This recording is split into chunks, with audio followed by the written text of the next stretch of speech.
Scott Corporation and your sports network. Yeah, I've been closer to Jesus before, so can you help me out? Oh, can you help me out? Am I on my own? Am I on my own?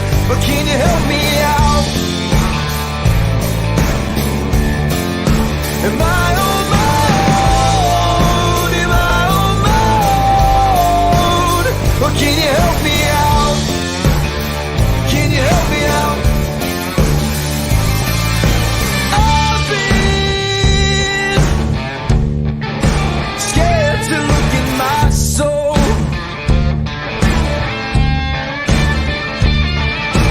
I've been afraid I would follow the road. Yeah, afraid of the things I've been told. Hello, everybody, and welcome inside a Wednesday edition of Running Point on YSNLive.com, brought to you by Greenwood Chevrolet in Austintown. They go the extra mile for you. And today we have a special guest right off the bat in Keith Forstall, who is a class of 2005 graduate of Liberty High School, one of the standouts in the Liberty football program, and was able to talk to them a few weeks ago and give a motivational speech to the team. So we brought him on just to hype up Liberty football here just under a week until the football season starts. Keith, thank you so much for joining us today. Hey, thanks for having me. I appreciate it. And like we said, one of the standouts in the Liberty program, your class of 2005 and 2004, your senior season, they went to the regional finals. Talk about some of your memories of that program, being in it and playing for Liberty, that you kind of hold dear to yourself even now. Well, I would first like to talk about just from a Little League band that goes way back. I started playing football since I was 6 years old. And we had such a tight group, and we were very fortunate, to play from squidgets, peewees, and midgets through freshman year up to senior year. And some of the best experiences of my life, and still stay in contact. Guys are fortunate enough to play together since we were 6 years old. So we had such a tight group, and big reason for our success, honestly. What kind of thing? Oh, Ty, you go. Sorry, bud. No, you're good. Hey, Keith, just a quick question for you, too. We were just doing the previews, too, of all these the schools and the area schools, and we did do the MVAC. And my question for you, when you were playing at Liberty, who was the team to beat back then, and did you ever beat them? And what was kind of your big rivalry back then? Well, I was at the TAC 8 at the time. I know things have changed since then, but Gerard was always our rival, and, yeah, we were fortunate enough to beat them. I want to say the 3 years I played, I believe we lost my freshman season to Gerard. But other than that, we were undefeated when I was there, sophomore, junior, and senior year. And another big thing was when we played Ursuline in playoffs, not a single newspaper around or anybody picked us to win that day. And, I mean, it was a battle, don't get me wrong. It could have gone either way, but we were fortunate enough again to come out on top there with a victory. Let me ask you, what are some of the lessons that you learned from the Liberty program that you took for even now? I mean, that you took on for the rest of your life. What are some of the lessons that your coaches taught you, or the teachers taught you at Liberty, that have really lasted a lifetime? That's a great question. I know this is going to be hard to put in with life, but it really does go a long way with the approach of attack first, man. Life is short, and it's just with football. You want to go out there and cause the first hit, and same thing within life, man. If it's work or whatever it is you're doing in your life, man, just keep your head down, put in the work. You can't expect results without putting in the work. I mean, just every aspect of life is the same way with football. Keith, you talk about being in football from a young age, all the way from sixth grade up until obviously now being involved with Toledo. Talk to me about how you've noticed a shift in the game, or any changes that you've noticed from the game today compared to when you were playing back then. Well, I would say one just tackling, the way you have to perform. I mean, it's just a big difference, man. You were trained from when I was little. It's just go out there and hit the guy and take him out.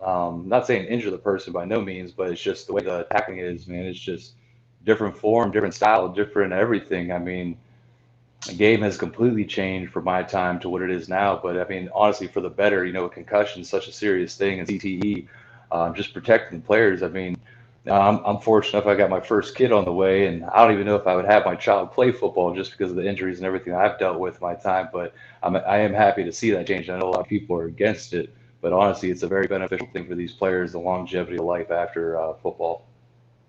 The summers have kind of changed since your day too, and what coaches are allowed to do in the summers to prepare for a season. I know you were with the Liberty program not too long ago to speak to the team.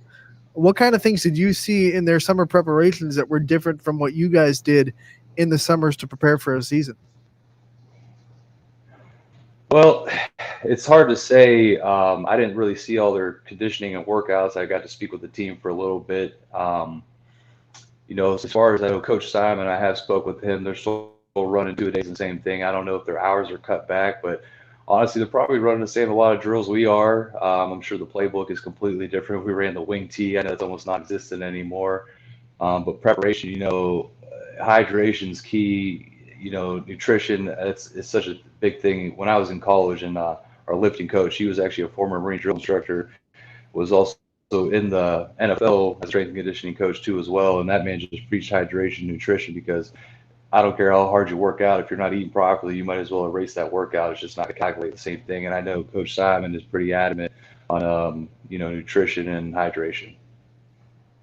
Talk to the kids, Keith, about watching this that all have aspirations of having a career in football after this, whether playing, coaching, what have you. Talk to them about how important that high school level is, not only academically, but also football-wise, and how serious they should be taking that high school level. Oh, you have to take it serious, man. In order to get to the next level, I mean, there's so many people out there. If you don't put in the work, someone else is. I promise you that. You guys know that is in any field, not just football, but that's just in life. You got to put in the dedication. You got to put in the preparation. I mean, Tom Brady, you look at him, he's the GOAT. He's already 40-plus years old, still in the NFL, and he'll tell you right now he learns something new at practice every single day. So if he's saying that, I mean, there's always room for, improvement. That's for sure. Like we said before, you did get to talk to the team a couple weeks ago. What kind of things did you tell them? What kind of thing? How did that speech go, and how was it responded? What did you see from the team, and what can you tell us about some of the personalities that you got to meet that day? There are a lot of great responses, a lot of great questions asked. The kids were very involved and attentive. Just one of the messages I gave out to the kids, man, is just, hard work and preparation. There's no shortcuts. There's absolutely no shortcuts. I mean, Liberty High School, me and other guys, we go do jump stretch after practice. We go lift extra weights after practice. It's all that extra stuff that you put in behind doors that nobody sees. It's going to, translate to the football field and only make you that much better and able to execute. The other thing, too, I talked to the kids quite a bit about was, getting to a fast start. It's always important, man. You got to go out there and show them that your field, or even if you're playing on their away field, it's going to be an hostile environment. You want to go out there, you want to put that first hit out there and, show them who's here to play.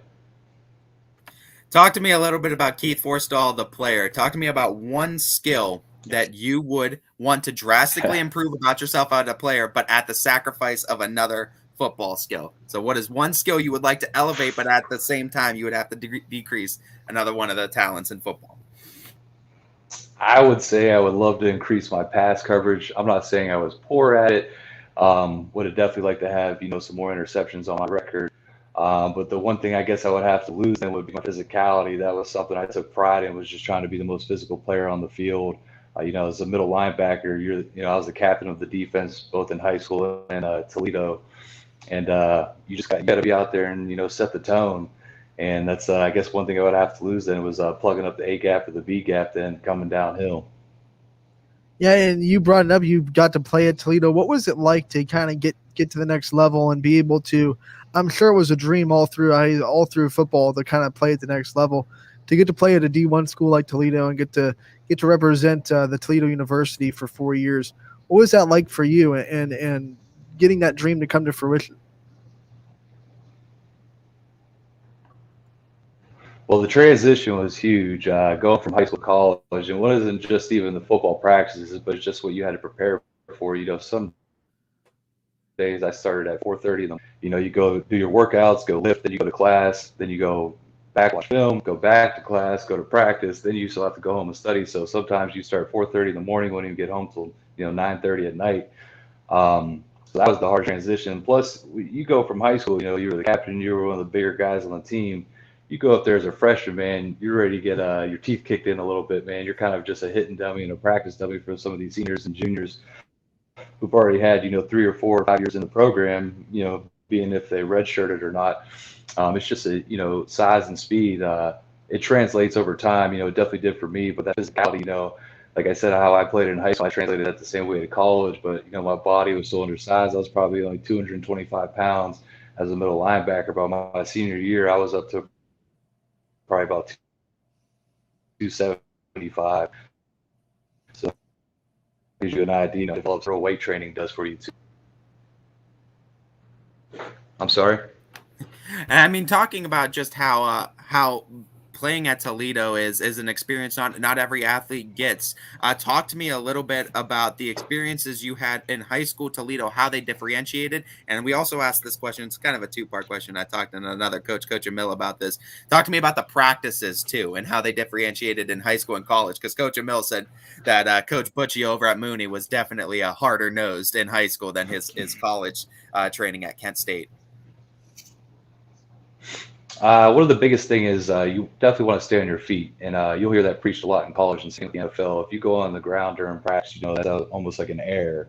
You want to show that you got balance, you're in control of your weight and your position at all times. High school is more you're learning on the fly, and you're doing a lot more contact because you want to make sure you have the physicality part down. When you get to the next level, it's better to you want to have more mental reps than you do the physicality reps, because it puts such a toll on your body. Come game day, when you actually play a full game. I mean, everybody will tell you, anybody that's played, you get beat up, man. It's come week 6, week 7, things start catching up with your knees, your hips. So I would say, as far as practice goes, man, it was just always stay on your feet, stay clean. What's one of your favorite memories at Toledo, and being able to be a part of that program for 4 years? What are some of the memories that you collected there in college that you kind of hold on to? Well, one of my favorite games, I guess for me personally, we were playing against Northern Illinois. It was my junior year, and in hostile territory, and they had a really good running back. I'm sure you guys heard of Garrett Wolf. I believe he went to the 4th or 5th round or something of the Chicago Bears and played the NFL for a while. So, make a long story short, the game was on the line, and the entire crowd's chanting his last name. It's, I think, 3rd time's expiring, no timeouts left, and I hit Garrett Wolf in the A gap so hard I broke my chin strap and pretty much gave myself a concussion. They had one more play to run. They ran the ball up to the line and threw the pass, and we knocked it down incomplete, won the game. So that was a great memory for me there. But if you actually watch film the next day, I hit Garrett Wolf so hard that I almost knocked myself out. On 4th down, I was supposed to guard the tight end, and I'm actually kind of just standing there because I was still trying to come to, and happened the day before. But other than that, there was the other one. It was my senior year. We beat Michigan 13-10. That's a memory right there. That was a huge memory. I remember watching that game. That's a pretty cool memory to be a part of that too. To kind of go off of that though too, and to kind of talk about that and football career. I mean, you can say that you've had tremendous success too, and a lot of athletes not having that opportunity to make it to the next level. What is the best non-football advice that you can give to someone who wants to make it make a career out of football? Believe in yourself, man, because let me tell you, no one else is in this world, except for maybe a few close family members, man. Just don't ever give up hope. You put in the work, I promise you'll see the results. It's just, like I said, a hard work and dedication. I know it's kind of cliche, man, but it really is. And that's why it's cliche, because people have been passing on from generation to generation. It takes time and dedication. Nothing happens overnight. Rome was a day. And it's just, put your head down and go to work. We have a YSN school that will be making the trek to the University of Toledo to play a game this year, Jackson Milton. I believe week 1, right, Ty? Yeah, I believe so. I believe it is week 1. They're driving all the way out there to play in the university. And we'll inevitably have one of our announcers going down to Toledo. I think it's going to be DJ Yoakley, our CEO. What is one thing at the University of Toledo that while he's down there, he should check out as a part of his experience going down there for a game? I mean, the nightlife is great there, bars and restaurants. They might have changed names by now. It's been a couple years since I've been there, but me and a couple of guys are talking about going back to the homecoming game and staying up there for the weekend. But I would definitely just say check out the university. The campus is absolutely gorgeous. I mean, there's so many beautiful buildings and landscaping, and then as far as like the outside community goes, there's a lot of good bars and restaurants to check out. All right, let's bring it full circle back to Liberty before we let you go. You've told us before the show and at the top that Joe Simon was one of your really good friends. Talk to us about Coach and what you think he's going to bring to the program in his first year. He'll definitely bring discipline, and that goes a long way in football. You got to be disciplined. I mean, it's a game of inches, and I think Coach Simon's going to do a really good job putting these kids in the best position to win. And he's already doing a great job getting everybody to buy in. That's the number one thing, especially when you're in control of a team. Everybody's got to be on the same page. I mean, one step wrong this way, one step wrong that way, it could be, a first down or, turnover on downs. I think he's got a great mind for the sport. I think he's going to do a heck of a job with the kids. He already has, and I've seen it. I've seen the camaraderie there, and that's a big deal. Like I said, when you're playing a team game like this, I think the sky's the limit for him. Pray to God everybody stays healthy. Obviously, that's a big deal too. You got to have your key players out there, but I think him and the staff that he's implemented in for Liberty, I think, like I said, the sky's the limit. My final question for you too, Coach. I mean, you talk about Coach coming into his first year at Liberty and the success you had when you were there and when you graduated, and Liberty going through its struggles trying to rebuild its program, and I think doing a very good job. Talk to me about what it means to you as a Liberty alumni to see them trying to get back to that successful state that they once were. Oh, it's amazing. Like I said, it's from playing since 6 years old. I mean, the community was so involved. So many parents were involved. We actually had to turn parents away to help us out with 2-day practice because so many people were involved. And it takes more than just, a coaching staff. It's the community, and especially at the high school level. You don't have all the perks that you do when you get to a university with, all the hundreds of thousands of dollars that you can spend on equipment and gear and everything else, travel expenses. So I think he's doing a really fantastic job at reaching out to the community and getting a lot of good responses and people that want to help and, like you said, bring back the program. They even started back Little League for midgets, squidges, and peewees, which is a huge thing because, again, that's where we all started in a youth program, and that's a big reason why we had all that success. We started playing together for such a long time, and we had each other's backs no matter what, and it was a big reason for our success. And like I said, he's doing a fantastic job of doing that, bringing it back. Keith, thank you so much for taking the time to join us today. It's always great to hear from some legends of the past that we didn't get the chance to cover on YSN that we kind of wish that we did. Want to remind everybody that Liberty football can be seen on ysnlive.com. We thank you again for joining us, and we wish you nothing but the best in your future endeavors. Hey, thank you so much. Appreciate it. Thanks for having me, guys. All right, that was Keith Forstall, class of 2005 graduate from Liberty High School, part of that Liberty football program that went to the regional finals in 2004, his senior year.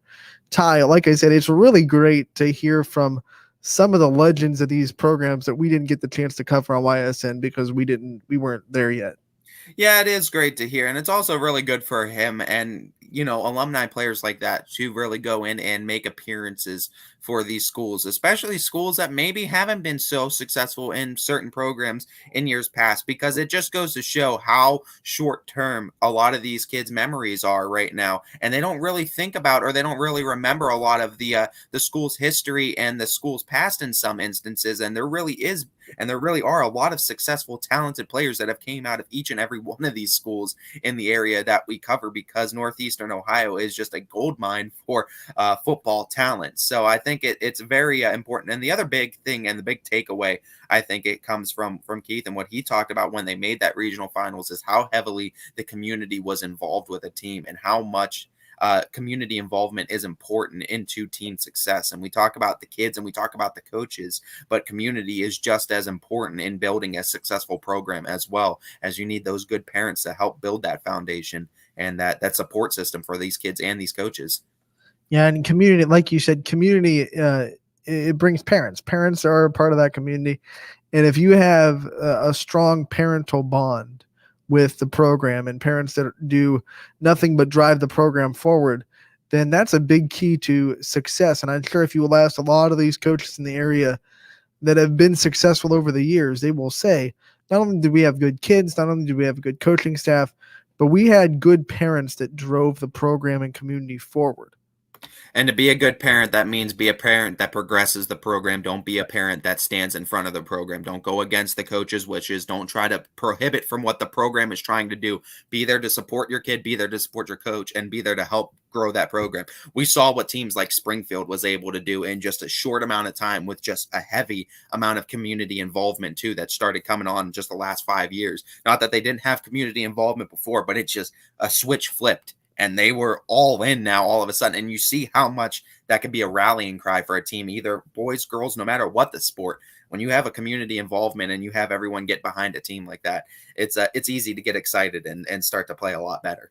Yeah, and we get it because we talk to so many parents, obviously, at YSN, and so many parents comment on our stuff.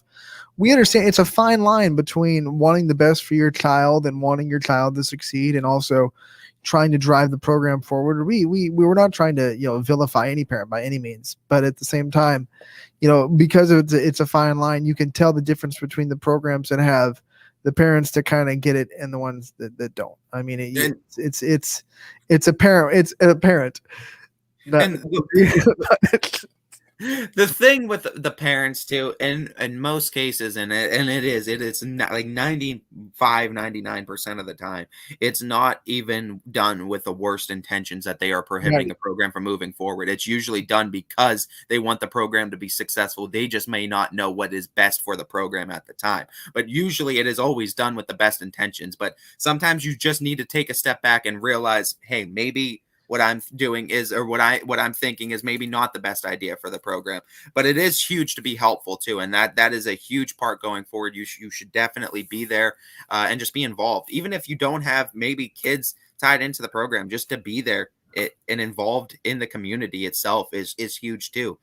Because maybe you don't have kids now, maybe you will later, maybe you never will, but just to still be there and have that sense of community involvement again is still huge too for these schools. Just to lighten the note, also your snack bag game better be tight. Yeah, absolutely. Absolutely. If you're gonna be involved with the team, you better have some of the best snack bags around, because that's up to you. It's their job to go out there and get a win on game day. It's your job to make sure that they're well fed with some of the best snacks on game day. Yep, and also if you think about it, bring a snack bag for your favorite YSN personality. Are you just saying you're hungry at games, Anthony? You just want food money for us to send you at games? Just saying, we get off the air at 3 and games begin at 5. Anthony's smelling these concession stands from the game and from the table. I never turned down a free snack bag, basically, is what I'm saying. You heard it here first. Anthony's looking for the best snack bag in the area. He's going to rate them all at the end of the year. Yeah, if you want me at your school more, throw some snack bags your way. That's all it takes. I might gravitate towards a team if they have a grandparent or a parent that has an awesome snack. Say goodbye to your paycheck, buddy. DJ's paying you in snack bags. You're about to get a snack bag thrown on your table here in a second. There you go. Boom. There's for this week. Here's some Starburst. But my dentist would love it. But yeah, I definitely do think going forward, I'm excited to see the community involvement again this year, though. I think with change hopefully being a little bit more looser, it's going to allow the community to be as heavily involved as they were for some of these teams last year, and that's really what I'm excited to get back to. Just to go full circle with our conversation once again, if you're just joining us, we had Keith Forstall, who is a 2005 graduate of Liberty, part of a really successful Liberty program in his day, and one of the standouts of that program as well. He came on the show to talk about the Liberty program, talk about his career, talk about the coaching, and some of the things that he saw when he got to talk to them a little bit a couple weeks ago. So, yeah, I mean, it was a great interview too, and great to see some of those alumni players. And if you're a player that is an alumni that was even in the last 10 years or even further back, I mean, heck, we've even had players the last 3 years. So if you're an alumni player that wants to talk about the program, or you've been involved with the program, or even want to just kind of check in and see what you're doing sports life afterwards, or even regular, I mean, feel free to reach out to us and we could try to get you on the show sometime. it's great to see alumni who've went on to the next level. Yeah. Still pour into the program. Still kind of come back and say, I still care about where I came from. I'm pouring back into this program because it gave me so much.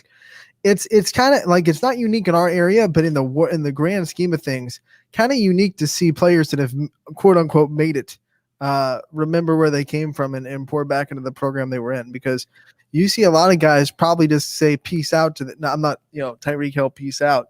We're going to talk about that a little bit later, by the way, the peace out, the taunting in the NFL and how they're really. You're going to have me on a whole conversation about that one. That's going to be when Scotty comes on it too. That's going to be a great conversation, because Scotty and I both have players on our team that tend to flaunt the taunt a little bit. So we're going to talk about that. But we see a lot of guys in the grand scheme of sports make it, whether they be professionals or have a really good college career, and then just kind of peace out to their college, their high school, and you just kind of never hear from them again in the high school community. So great to see, alumni like Keith, but not limited to Keith, have successful careers after their high school career, and then come back and pour into the program, because that's so important. Yeah, I mean, it's just important to remember your roots and where you came from, and to give back where everything all started, because you should know that you wouldn't be where you are right now without that program. So just kind of remembering what the program did for him and giving thanks back to what all it did for him. And that, I think that's huge too for a lot of alumni to do for their schools. We will take a quick timeout on Running Point. We'll be back to kind of reset and talk about what the rest of the show is going to unfold into on the Wednesday edition of Running Point, brought to you by Greenwood Chevrolet in Austintown. At Greenwood Chevrolet, shop with confidence, knowing we're ready to go the extra mile for you. With the largest selection of used vehicles in the Valley, backed by the Greenwood Advantage Warranty. Only at Greenwood Chevrolet. New things happen all day. Some are good, some not so good. In today's complicated world, while you're busy working, playing, and living life, we're busy helping you make sense of the day's news. And there's only one place where it comes together with clarity, context, and accountability. It's 21 News at 6 with me, Madison Tromler, and Derek Steyer. 21 News at 6. It's what the day's news really means to you. Welcome home to a home made homier with Baird Brothers Fine Hardwoods. Inspiration starts at BairdBrothers.com and is turned into reality when high-quality hardwoods are delivered right to your home. Baird Brothers has the latest design trends: shiplap and skinny lap interior siding, antique oak rustic flooring, and, well, you'll find them all at BairdBrothers.com. Ordered easily, delivered conveniently, enjoyed comfortably. BairdBrothers.com. WRS Wealth Advisors, the area's premier wealth and retirement specialists. Located on South Avenue in Boardman. Hi, this is Jim Myers with Myers Family Insurance, your local Medicare and retirement resource. We're excited to have sports back. Whether you're on the field or cheering from the stands, sports unifies communities and brings hope for the future. We're all one team working together. At Myers Family Insurance, we know the importance of a great team. Our team continues to grow to help you with your Medicare and retirement needs. The annual election period is October 15th through December 7th. Now's the time to make sure your plan continues to meet your needs for the upcoming year. Call today. Hi, I'm Colin Chupa. And I'm Kelsey Clem from K-Squared Marketing. Our boutique marketing firm specializes in media planning and buying, public relations, event marketing strategies, and strategic sponsorships. We can integrate our services with your existing game plan, or we can be your entire marketing team. Your goals, our game plan. Let's win together. Call K Squared Marketing at 330-623-2730 or visit ksquared.marketing to learn more. Welcome back to the Wednesday edition of Running Point, brought to you by Greenwood Chevrolet in Austin Town. Anthony Hartwig alongside Ty Bartel. We'll pop him in again. And Ty, we have some more golf scores to talk about today. Jackson Milton getting a win in a tri-match with LeBray and Wyndham. Jackson Milton is 3-0 on the season. They were led by Aaron Rami, who shot a personal record 44. Nikolai Scandy shot a 49. Ryan Rami shot a 53. Josh Donaldson shot a 50, not the MLB third baseman. Hunter Schertzer shot a 50 as well. Don Zitello shot a 59.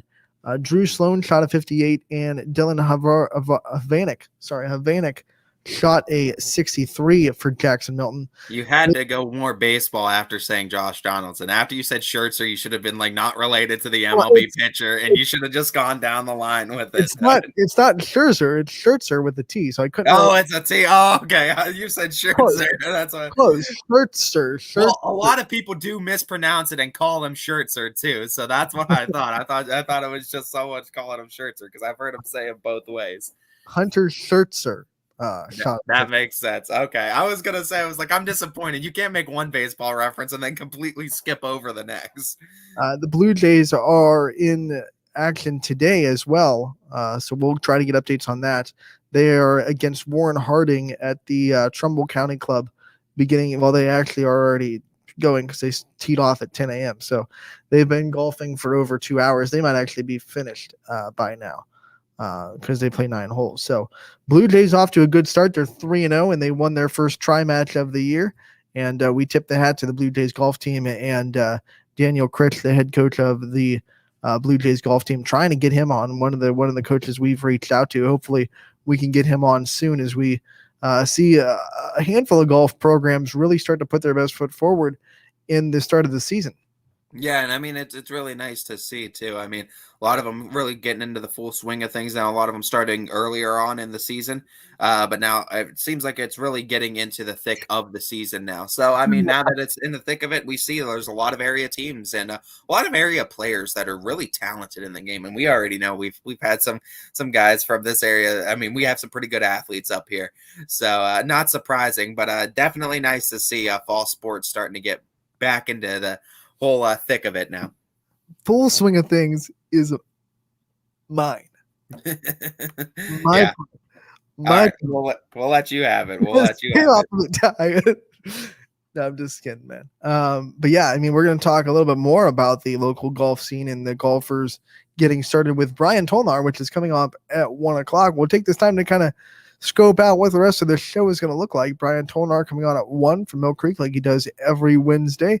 Talk a little bit about the local golf scene, talk about the Mill Creek scene, what's going on at the Mill Creek Metro Parks, talk about the drive, chip, and putt tournament, talk about the greatest golfer, and then we'll also talk about the Wyndham Championship this weekend in the PGA Tour. We'll each have a pick, and we'll have Brian's Power 5 and Sleepers, and then he'll also have his tip of the week, which is going to be live on video instead of on the phone. So make sure you get a peek of that. You'll be able to actually have visuals to what Brian is teaching us, which was really fun last week.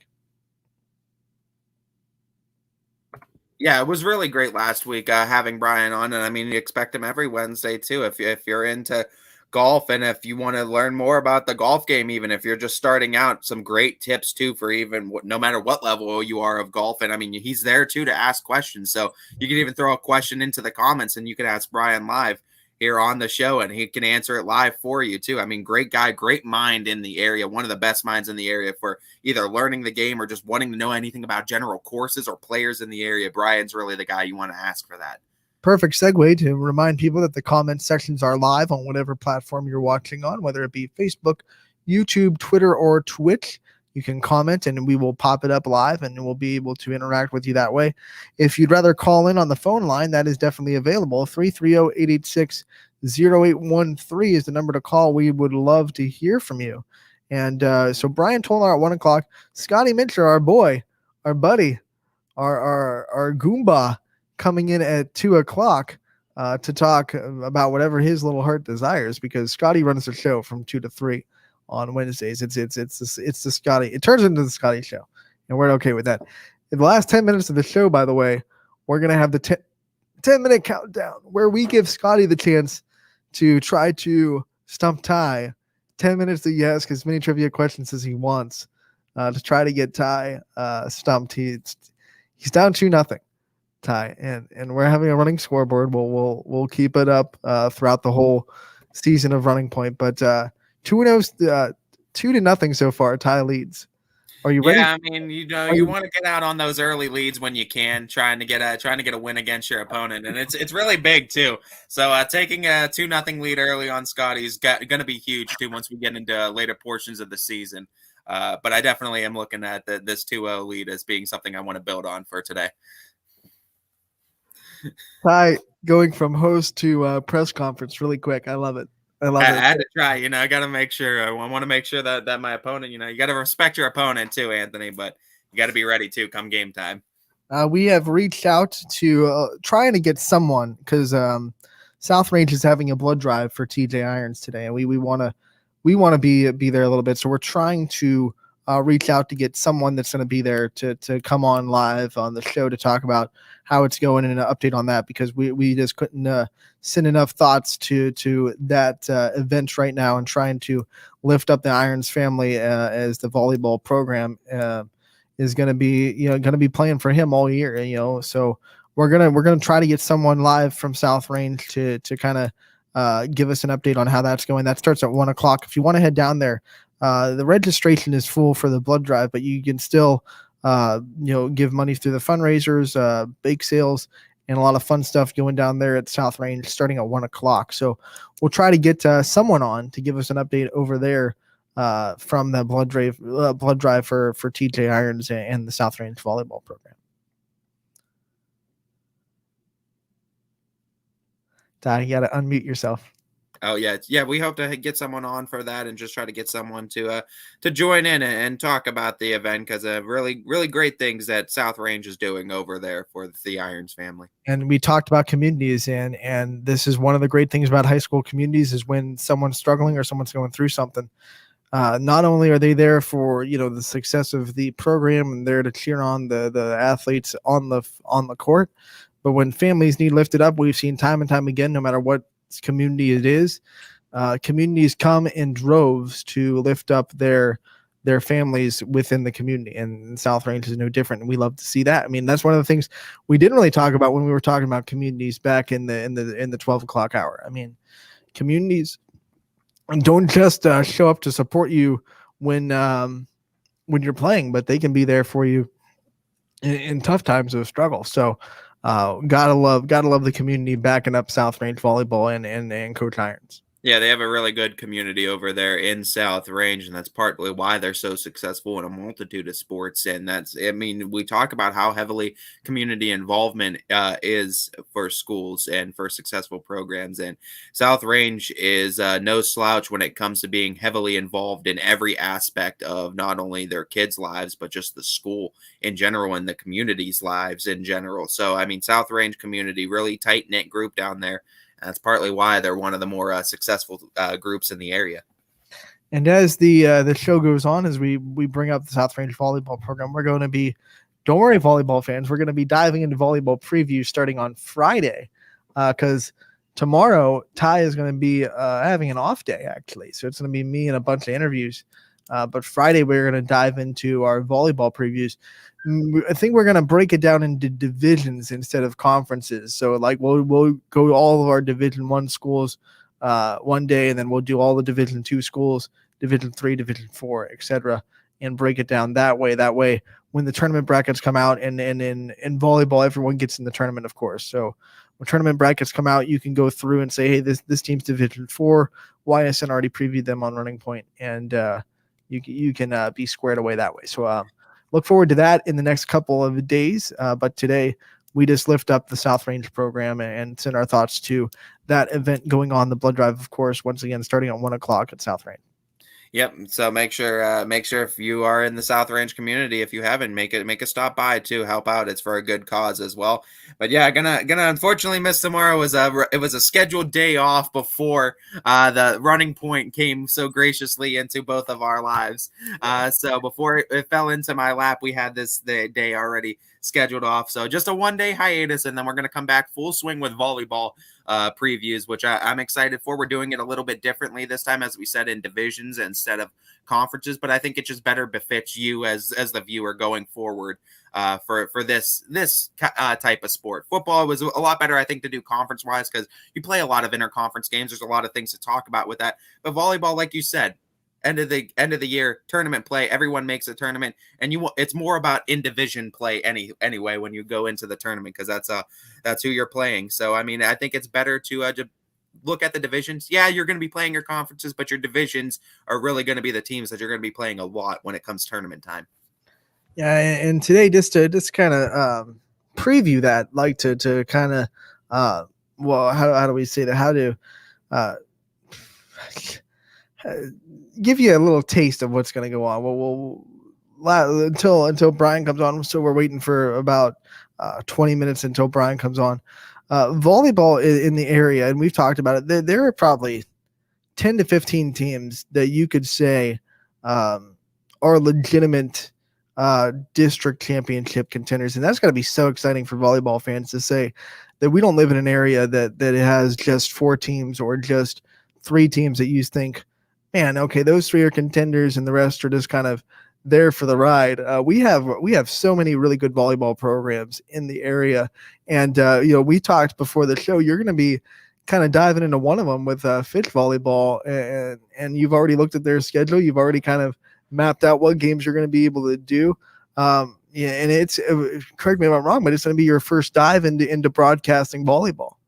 Yeah, it is. And I mean, I think it's huge as a next step too, as not only a broadcaster, but I mean for YSN, because this is what we do. This is what we've preached since day one, is coverage for all sports and loyal, local, and live. And loyalty means loyal to all sports, all facets, and of all genders. So that's huge too, that we do cover all sports like that. And it's only right and only fair that if I've done Fitch pretty much everything else, that I dive a little bit deeper into volleyball and try to cover that as well. Obviously, busy schedule prohibits me from covering every single sport on the docket at a time, but I am definitely trying to cover as much sports as I can for the Falcons. And I think it's only right with how popular and how successful the volleyball program at Fitch has been. It's only right that they get some regular scheduled coverage for Awesome Town. It's great, Ty, though, but whatever you can't cover, you're on a show 3 hours a day.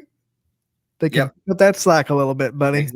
Exactly. So I mean, that's what we love to do. We love that we're bringing some light to a lot of these athletes too, and it's huge too, and it's huge for me because we both know you're heavily involvement in women's sports too, and I myself got my start too in women's basketball, calling women's basketball with Fitch. So it all started with women's sports too. So we both have a special place in our heart for women's athletics, and I think this is huge because I mean, as popular as girls basketball is in the area, and it is popular, and so is girls soccer.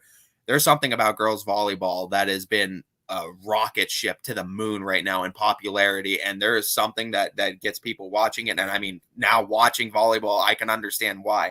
You get basically the same excitement that you get in basketball and fast paced action that is nonstop. So if you haven't watched volleyball, give it a watch, because it's something fun, and it doesn't take a whole lot to kind of catch on what's going on and to kind of pick up the lingo. Definitely, and there's some great teams in this area too, and I mean premier women's athletics in this area in volleyball.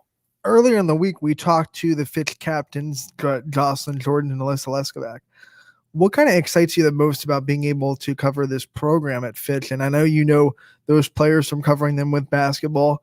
What kind of things excite you so much about being able to dive into Fitch volleyball and things you've already seen from those players? And you've talked to, those players from basketball and the ones that are multiple sport athletes. What kind of things kind of excite you for being able to cover that team? I think Jocelyn Jordan being on the edge is going to be huge as a junior. Still has 2 years of eligibility left, and she's 6'2". it's definitely going to be a definite fun thing to watch. I think she's going to be an absolute stat stuffer, I think, this year. I think she's going to be a key to what makes Fitch successful. And Leskovac is just, Alyssa Leskovac's a leader. I mean, that's the only thing you could say about her. Is she's a given leader, born basically to lead, born to be in this position for people to really look up to her, because she's one of those mentors that she's not the rah, like get behind me leader. Sometimes she is when she needs to be, but more of just personally one-on-one time. Here, let me show you what you're doing wrong with this. Here's how we can improve on this. And really just one of those people that I don't think anybody has a problem with on that team, or anyone has ever had a problem with on the team. Just one of the most likable people on the team as well. And I think that's huge too, that you have that sense of camaraderie and that just good relationship with everyone else on your team. And I think that's what's going to be huge for the Falcons going into this year.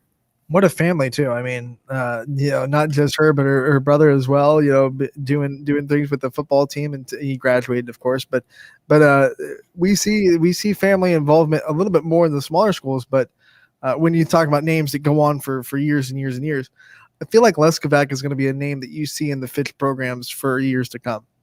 And you very well might too. I mean, Fitch has been very good at breeding a lot of athletes, and there's a lot of people that are congregated in the Austintown, Ohio area. So I mean, it's a school that is constantly jumped from Division 1 to Division 2. It covers back and forth depending on an enrollment from year to year, but it's a big school and heavily involvement for years too. And you would be surprised how many of those names have been there for years, and generations of names that have been there in that Austintown, Ohio area for years. So yeah, for as big of a school as it is, and it's easy to get your name lost in the shuffle for a generation or two, because there's so many kids in that school. But there's been a lot of kids that have been there for years, and just generations of families that have been in that Austintown area for years. And by the way, I think the field house gets a lot of talk about the gym in Struthers. That gym in Austintown, that's a great environment to watch what athletic events. I mean, I love when they turn the lights down a little bit on the bleachers, and it's like a spotlight on the gym. Yeah, I love how they do that too, and I mean, beautifully renovated the floors too. Yeah. After they had that water damage, so the floorboards new too, and it looks gorgeous. Big video. Yeah, I mean, it is beautiful too, being right there on the court, seeing boys and girls basketball. It's one of my favorite, and now getting to see volleyball up close and personal is going to be real fun too. Big video board that they utilized. I mean, we saw they had a media day. I mean, how many high school teams get to say they have a media day where they get to go and shoot green screen footage that is going to be used on a video board? Not just their volleyball team, but their football team. Everyone's going to be able to have this like almost professionally made green screen footage that they're going to play on video boards. I mean, that's going to be such a boost from a program aspect, and a boost to the kids' excitement for the program to be able to say we have a media day. And it's almost, we have professional photographers come and take our headshots to put on the video board. Like, not a lot of programs get to say that. And that's one of the biggest things I can always compliment the Austintown high school program for having. And Gina Cardello over there does a fantastic job with Falcon Media. And where I got my start too with girls basketball was with Falcon Media. And Gina Cardello was the teacher at the time. She's still there. She's still doing the program. And I mean, so many kids have come through that program, and they absolutely love her as a person. And I mean, she's one of the best minds, I think, in that school. And if that's the area you want to be, I mean, not many kids get the opportunity, but kids in that Austintown area, if this is an interest of you, and sports broadcasting or journalism in general is an interest of you, she is definitely, her class and doing Falcon Media is definitely one you want to take. Because where else in high school are you going to get thrown into a newsroom like settings and be able to have that kind of experience? You brought it up. Talk about a little bit how much that experience in high school and that class gave you going forward into college and into your eventual job with YSN. I mean, like you said, there aren't a lot of high schools that have this type of media class. What was it like did you have an advantage on all the classmates at Kent State to say, been there, done that in your freshman year in the program? I think it just definitely helps. And I think from a sports broadcasting standpoint, and before I came to YSN, it just helps having in-game experience and to say, yeah, I've already called X amount of games. in girls and boys basketball. So I've already been in this realm and I've been able to do it. It definitely does help because it also helps you critique yourself. And when you're learning bare bones basic at an earlier age, you kind of soak that stuff up a little bit more. And I think it's important too that a lot of schools, even the smaller schools, and I know it's a budget thing, and I know some schools it's harder for them to afford. But if you can adopt a program like this, I think it's vastly important because it's huge that we cater to every kid's aspirations and goals and dreams in high school. And journalism is a very realistic goal to have and a very realistic career field to get into in some aspect. Yeah, you might not be the anchor on NBC Nightly News every night, but you could still be involved in journalism in some aspect. And I think it's huge to really have that starting at an early age because we know right now journalism and journalists kind of wonky. You don't know which ones to trust right now, and you don't know which ones are the good ones, which ones are the bad ones. I think it's huge for getting that next generation of really good journalists to start at an early age and start in that high school program to really instill the bare bones basics and the bare bones. Here's how you should do what you do at an early age. And that's one of the things that YSN, we are, one of our goals is to become a pillar of kids in high school, kids in college wanting to come in and learn. I mean, you know, you're still taking high school classes. You know, you're in your last semester. You started with YSN as a college student.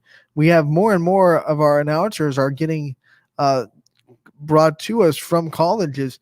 We'd love to even have it, you know, come learn from, if you're in a high school that doesn't have, you know, a media class. We want to grow to a point where we can say we can be almost the equivalent to what a school's media class would be. Yeah, and I mean, you can get those experiences too from colleges. And, you know, I will say like Kent State's TV2 program and everything is very, very good. It's a very good program, and Kent's one of the best journalism schools, I think, in the area that you can go to learn that. But they're really good at gearing you towards the whole actual journalism side of it. Sports broadcasting, though, is a little bit different. And if you want to do sports broadcasting, yeah, you can do it with the athletics there at Kent, but there's usually a waiting list, and there's usually, you got to wait to get in, and you can get in usually certain times. If you're lucky enough, you could sign on for a whole team if no one else wants to do it, but typically you're going to have to wait and share that spot with other people, where with YSN, you can kind of just jump in and cover a team a whole year.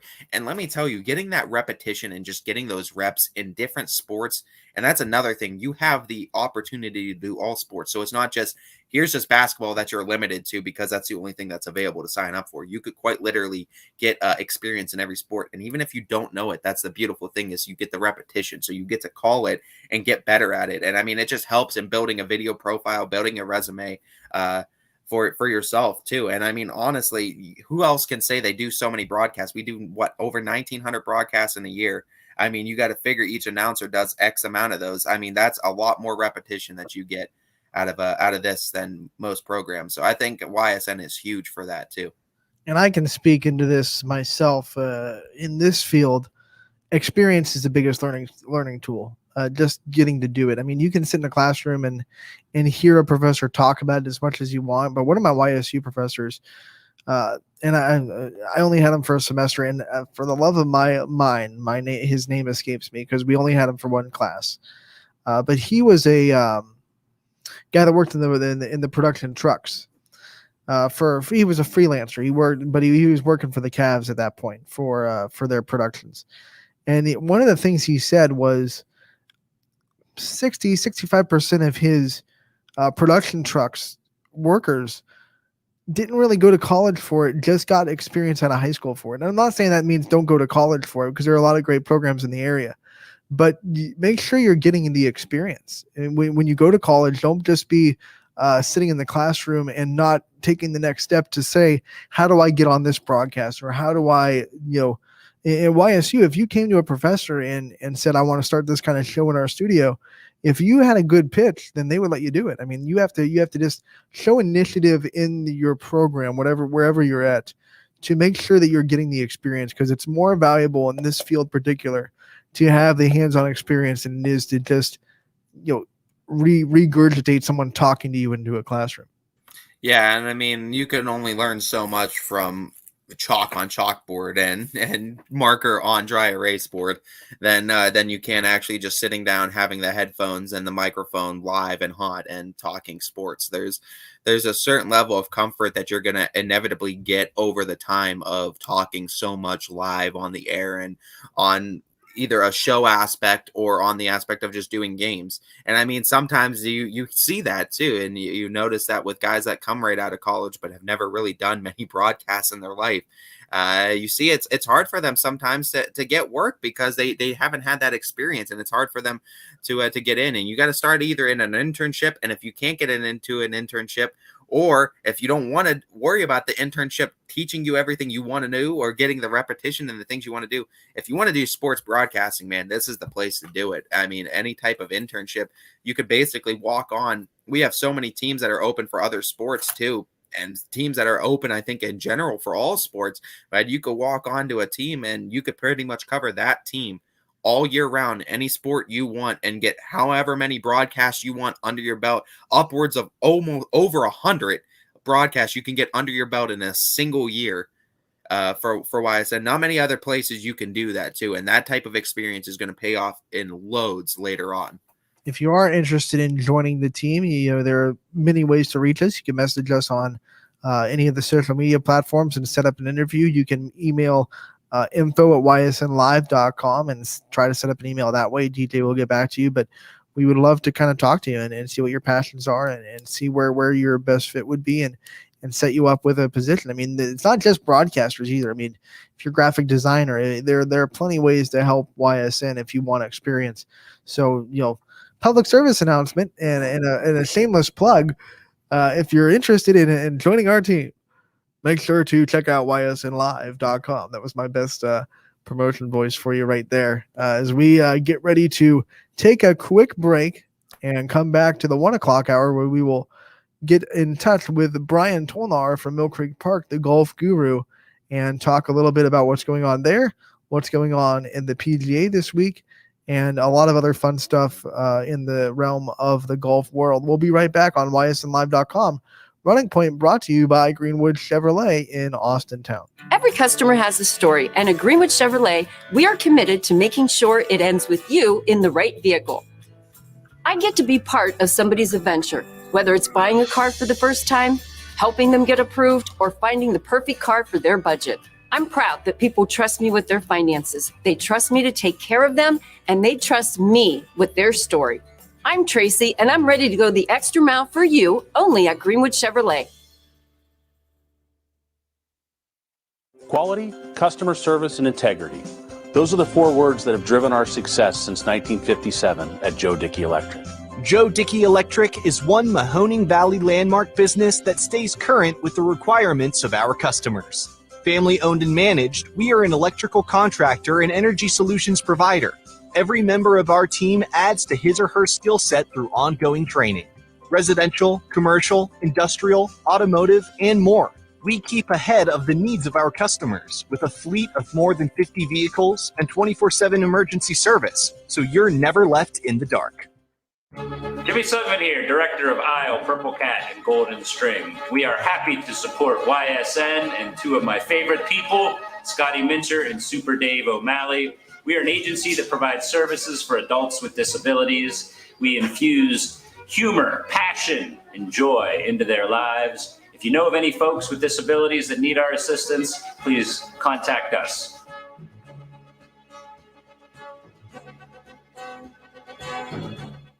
Your teams work hard and give it all they've got. Well, so does ours, because 21 Sports and YSN give you extra effort when covering local sports. 21 Sports and YSN, winning coverage of our Valley's teams.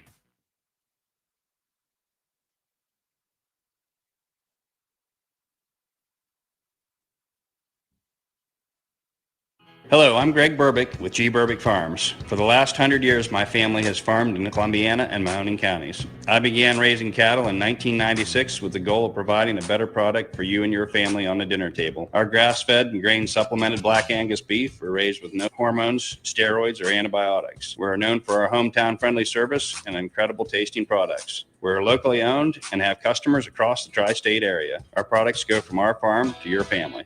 Stop by our farm on New Buffalo Road or visit us on the web at gberbickfarms.com. Don't forget to like us on Facebook. G. Berbick Farms, it just tastes better.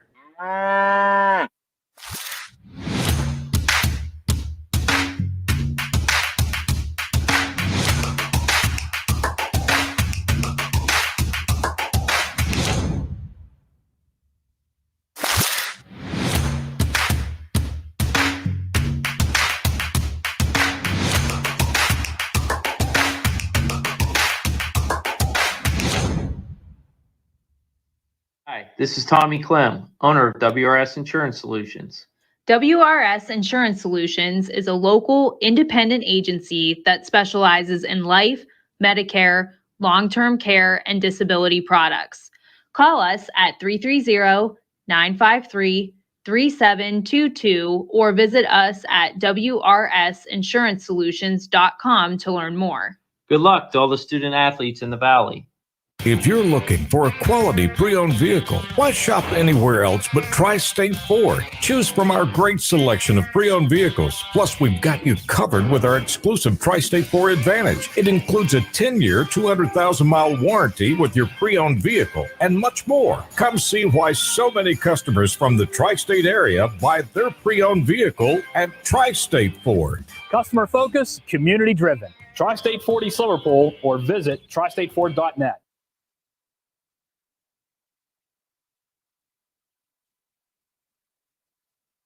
Welcome back to Running Point on YSNLive.com, brought to you by Greenwood Chevrolet in Austintown. While we await Brian Tolnar, let me just, we were talking about video boards with Austintown Fitch.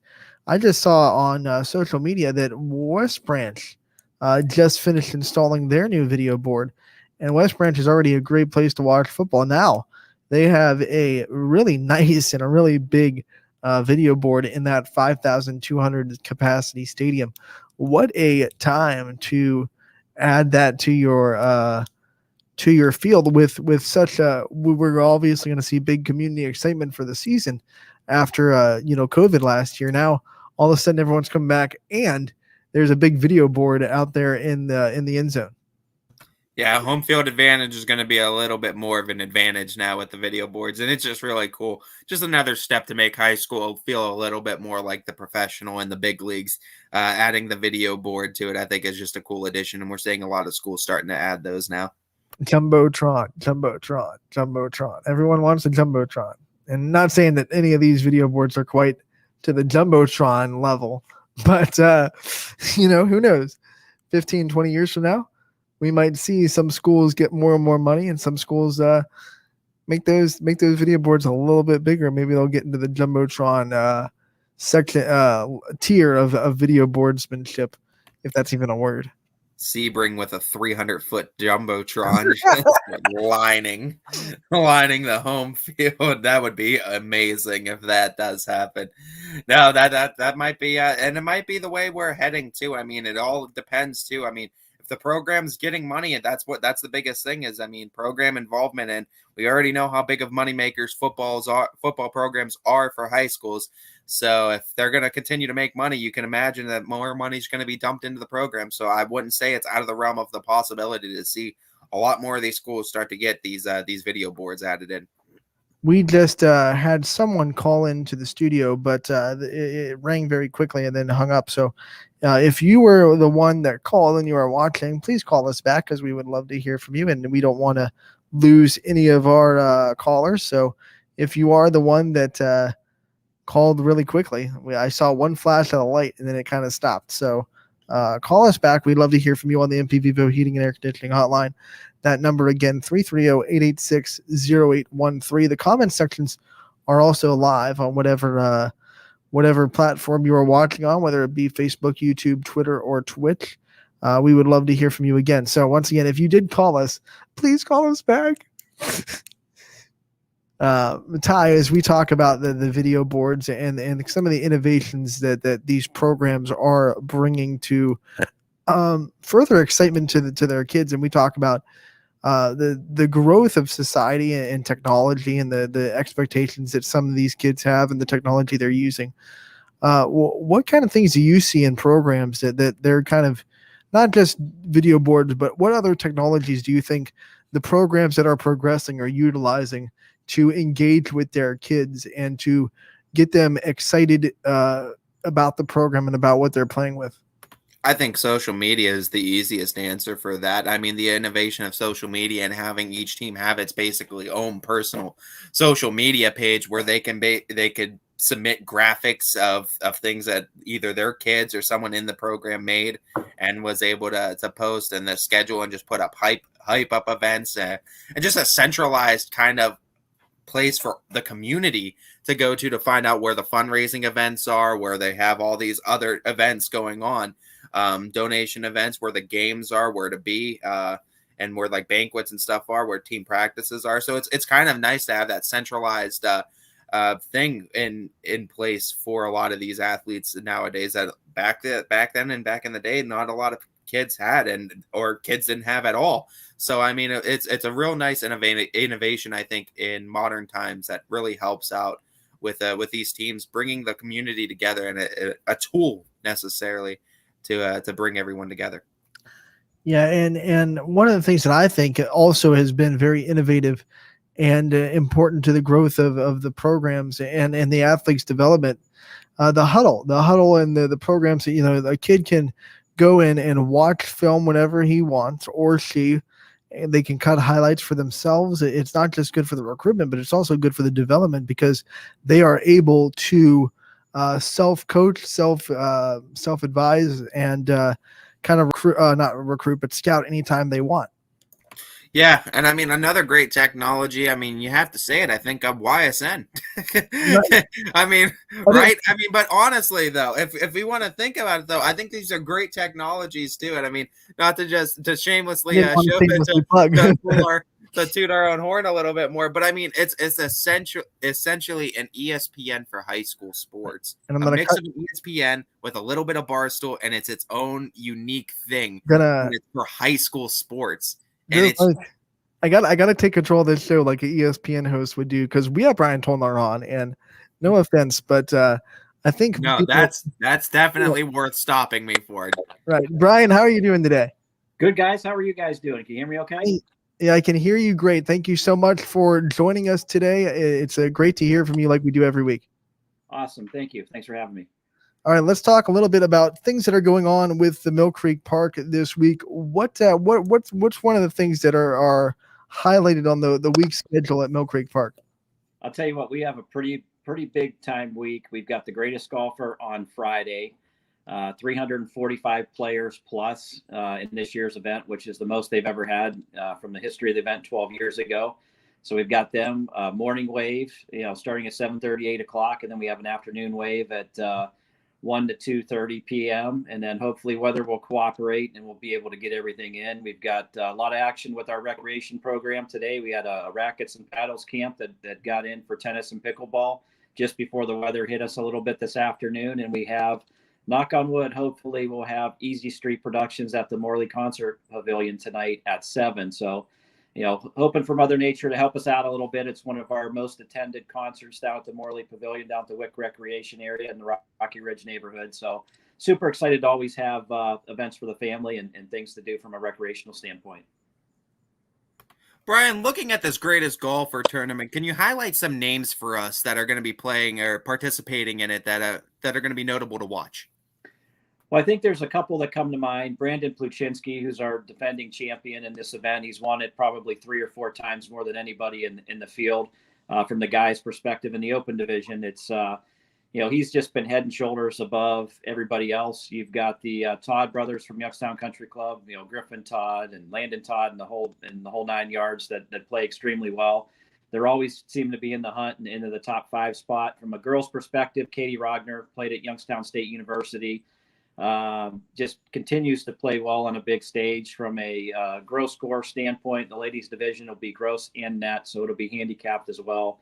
But head to shoulders, Katie Rogner's game has been top notch. I think she's won just like Brandon 3 or 4 or 5 times in these events. So they've been a little bit head and shoulders. Jonah Kajmir's always been pretty solid. The Porter brothers from Tippecanoe New Country Club, Mike and Scott, who I played high school golf against. When I played at Hubbard, they played at Canfield. Always had very good golf teams over there. Our product field goal kicker from this area, Jeff Wilkins, is playing in the field this year after about a 2 or 3 year hiatus. Usually he's in the open division as well, plays a lot of golf just as a golf junkie. And Garrett Frank, one of the guys that played professionally at Austin Town, has played in a number of PGA Tour events throughout the course of the years. Our kids play on the PGA Junior League team here at Mill Creek together. I coach with him in basketball, coach with him in football. He has his amateur status back. Coming back from some back surgeries and some medical issues. Got his amateur status back, and I expect him to play well throughout the 3 days. And another golfer that I think we would be remiss if we didn't talk about is your son, Preston, who has officially earned himself a spot into the national qualifier at the Drive, Chip, and Putt tournament. What can you say about what it felt like this week to see him succeed and to kind of not just be a golf coach, but also be a dad and see your son do as well as he did? Well, thank you very much. It's something that it certainly shocked us. I mean, he just made it in the event this year based on where his age falls. The cutoff deadline was May 1st, and his birthday's May 2nd. So he literally made it into the field as a 7-year-old in the 7 to 9-year-old division by literally 1 day. So couldn't be more happy for how hard Preston has worked. And really the last month, he's really flipped the switch and understands the game and has the desire to go out and play and practice. And I told my wife early on, it's just basically getting his feet wet in the game. We played a little bit last year, understood the game a little bit, just was really wanted to come out and have fun. And the local qualifying, which we hosted here at Mill Creek, he had to be in the top 3 to move on, and he finished in second here at the local qualifier.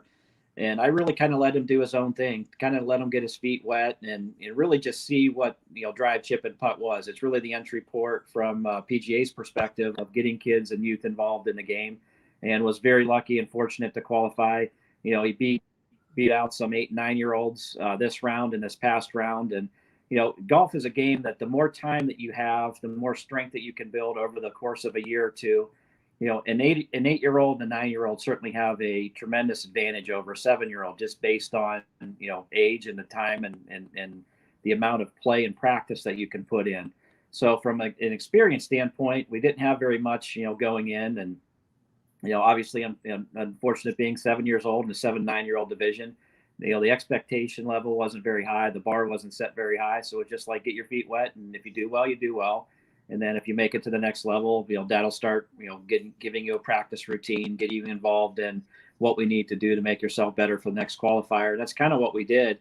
And he's been practicing at our par 3 golf course on a daily basis. My wife brings him down there. She's a teacher, so she has the summer off.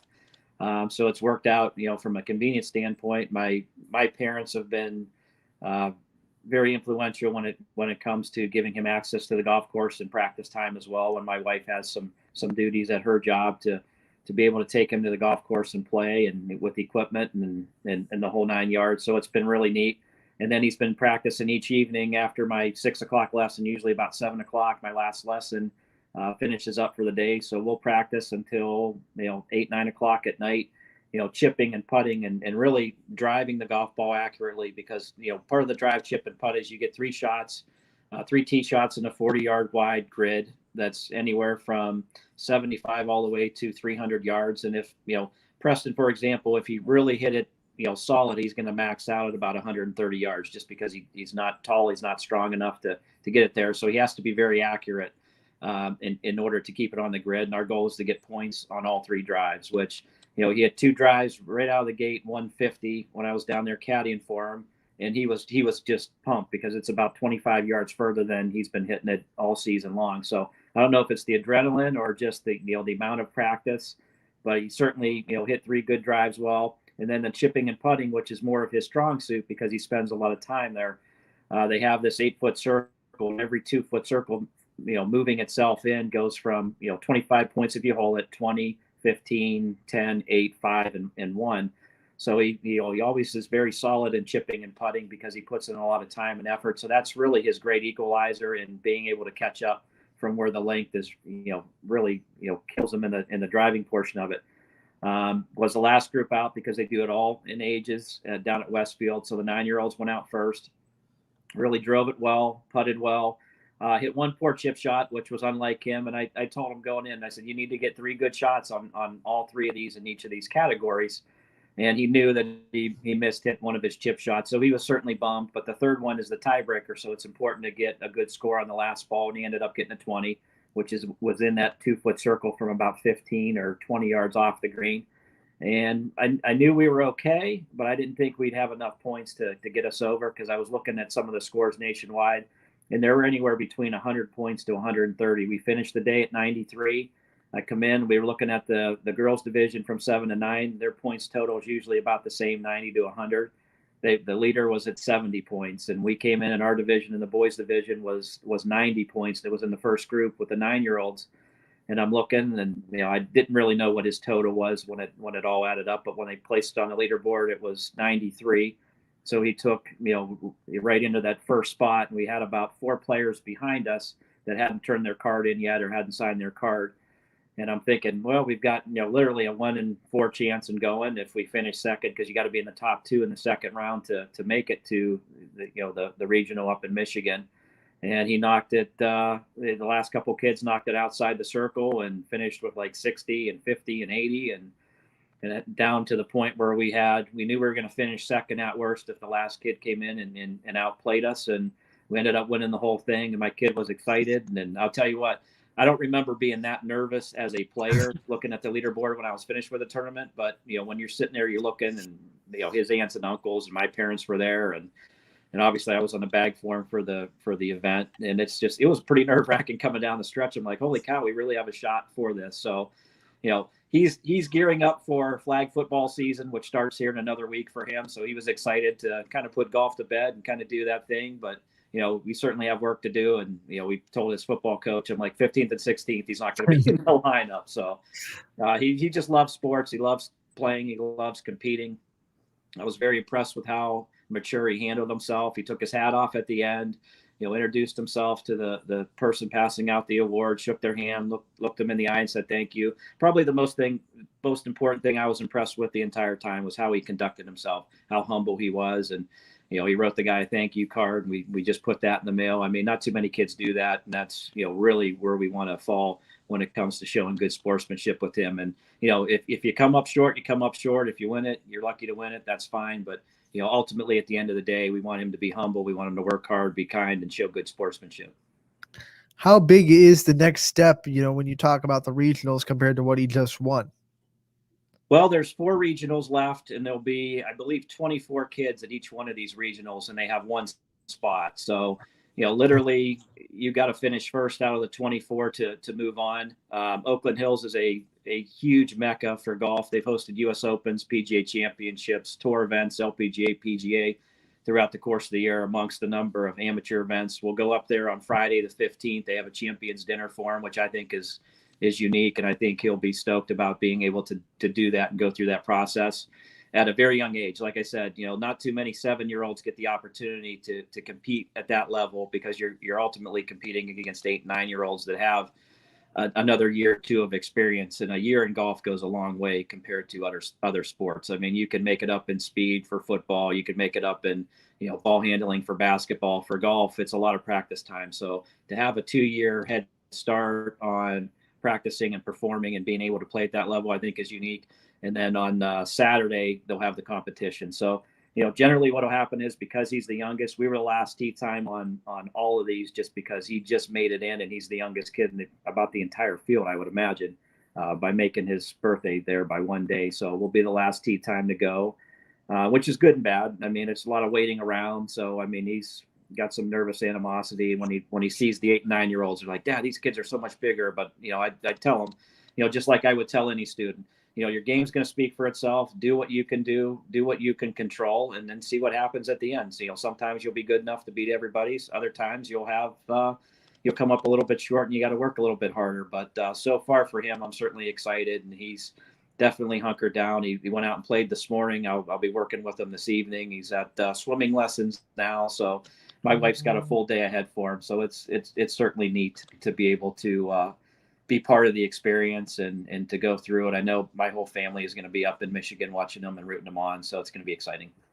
All right, before we get to the PGA this weekend, let's talk a little bit of high school golf. We've seen more and more scores come in as more teams get started. I know Jackson Milton, we said at the top, 3-0 already. They won a tri-match yesterday, and they played this morning. When is the first high school match at Mill Creek? I know 8 teams use you guys as the home course. Well, we've got a few of them going on. We had a few get canceled and washed away this afternoon. I know Poland and Boardman had both started here. Cardinal Mooney has hosted a tri-match as well. Austin Town Fitch, although they don't play here, I think they played extremely well. I know Dominic Capix was a kid that played a lot of golf here over the past couple of years. He's a senior at Austin Town Fitch. He just won the tournament, the Invitational, over at Trumbull Country Club, beating a bunch of high school kids as well. He shot 76 in that, and it just continues to play well. He's very steady. You know, he's one of those guys that's going to go sub 40 every time that he tees it up, just for how good he hits the ball. He's accurate off the tee. He's got a really good short game. And I think, you know, all the lessons that he's taken throughout the course of the year, he takes a bunch of lessons from a good friend of mine. And, you know, he's definitely put in the time and the effort. And I think you can expect some good things out of him. Boardman High School, same thing. I mean, they continue to get better year in and year out. Brian Terleski's done a wonderful job of coaching them. Poland girls have had a couple matches as well. Joe Colella, his team's very young, but I think, you know, by the year's end, he's one of those coaches that the team gets better week in and week out. And I think they could be very competitive come sectionals and districts at the end of the season. So it's nice to see the high school golfers out here. It's nice to be able to see them playing and practicing and gearing up, you know, albeit, you know, a couple of weeks away from school here, but high school golf season is back. The YSU players are back as well. The men's and women's team have been out over the past couple of weeks or so, you know, getting themselves in condition for a couple of the events that we host here and getting players, you know, really adapted to the golf course and the conditions that they're going to see when they play the Rosie and Schwartz Invitational here in September. We look forward to keeping updated all season on how the golfers in the area are doing every week with Brian Tolnar, and he's joining us again from Mill Creek Golf Course live on Running Point. Let's jump into the PGA, the Wyndham Championship this weekend, talk about what these golfers are going to be experiencing at this course and what are some of the things that they'll need to excel at to succeed. Well, we head to Sedgefield Country Club. It's in Greensboro, North Carolina, one of the older tour events on the PGA Tour. It used to be called the Greater Greensboro Open. Donald Ross design, you know, not very lengthy, you know, very similar to here. And most of the Donald Ross courses, it's anywhere between 6,800 to 7,200 yards. This one comes in at a little over 7,100 yards. It's a par 70, similar to what we have here. Traditionally, he was always a 1 par 5 per 9, and that's kind of what you're going to see when you head to North Carolina this week. It's a tournament that has a ton of history with it. You know, Sam Snead won the event 8 times.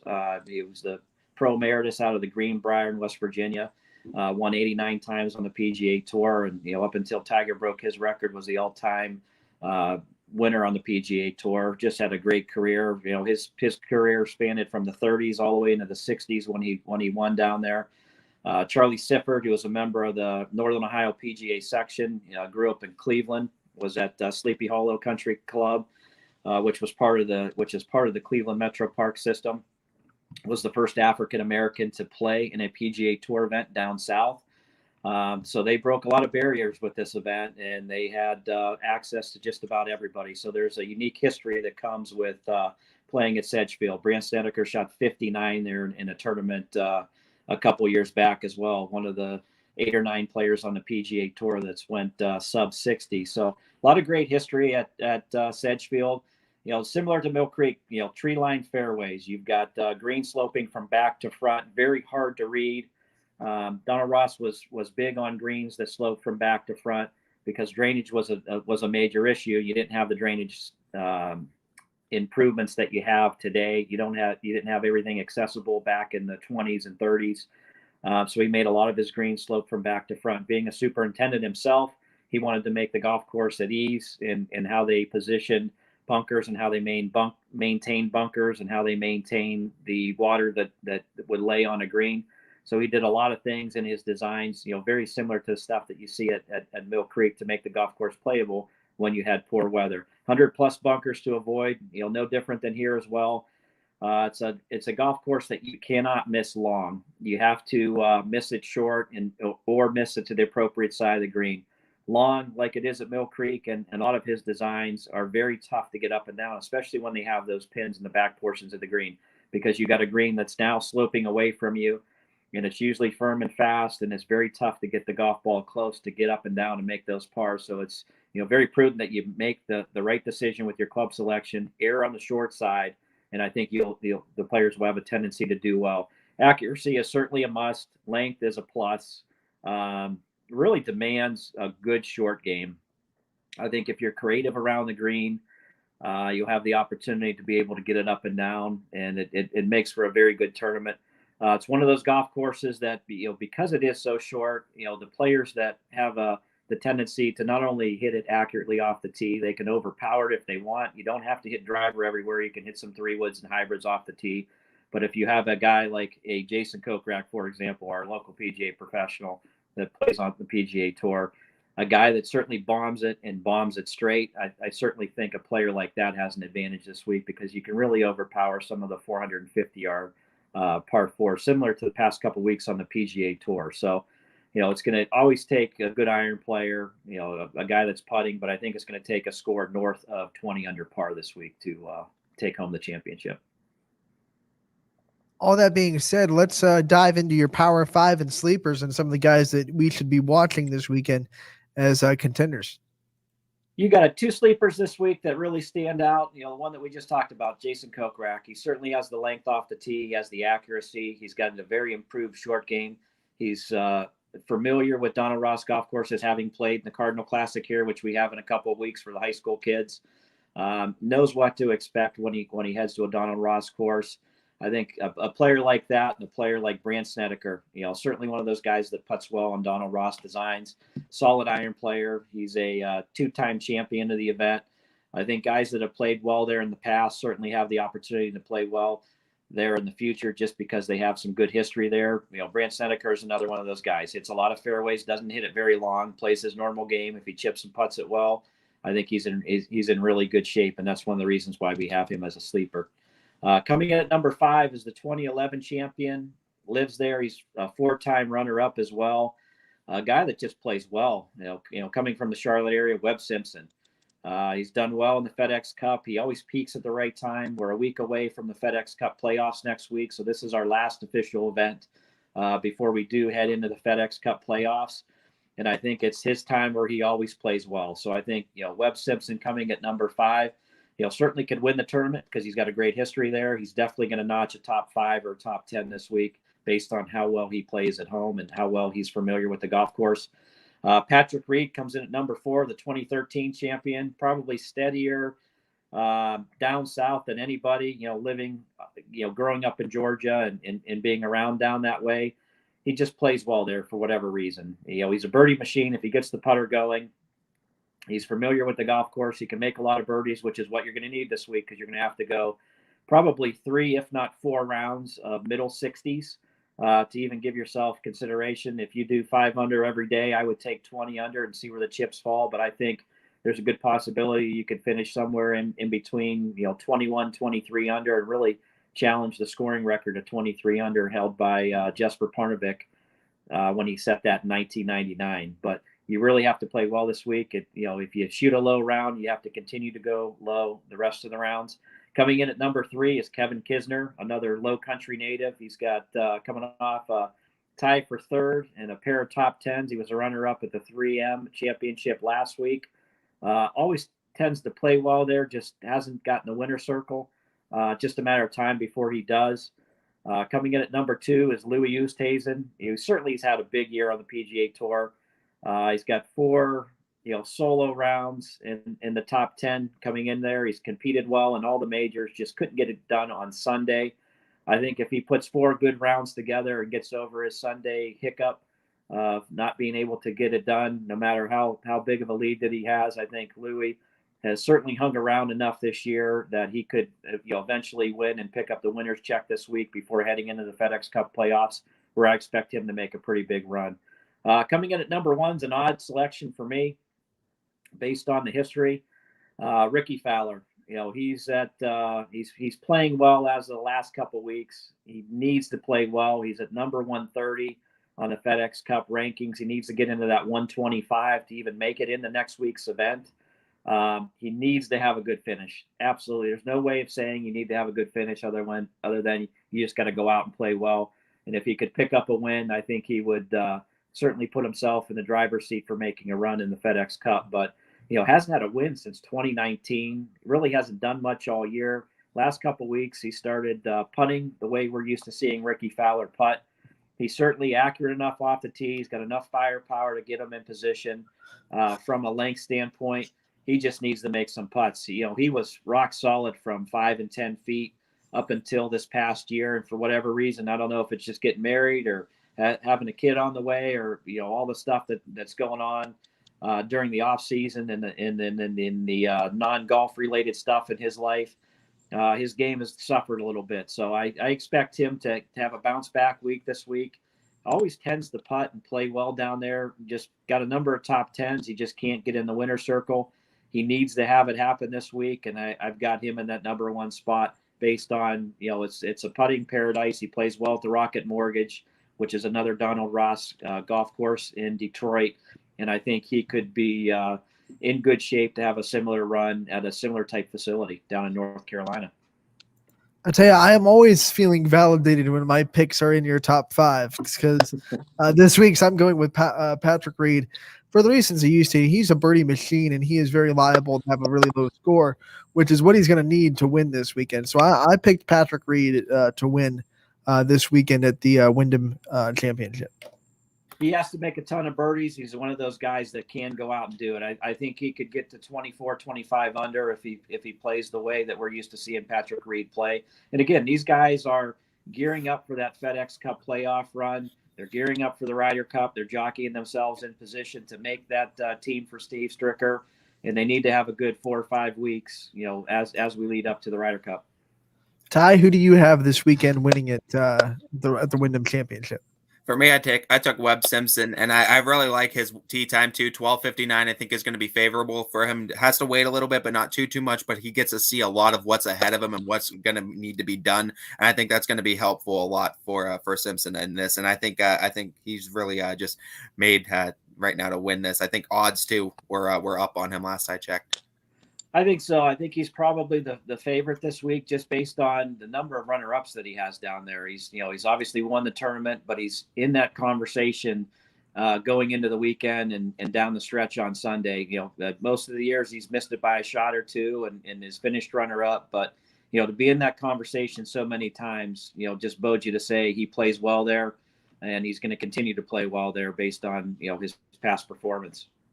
All right, it's time for everyone's favorite part of the segment, Brian Tolnar's tip of the week. And once again, we get to do it with video encouragement. So, Brian, take it away with whatever tip of the week you have for us today.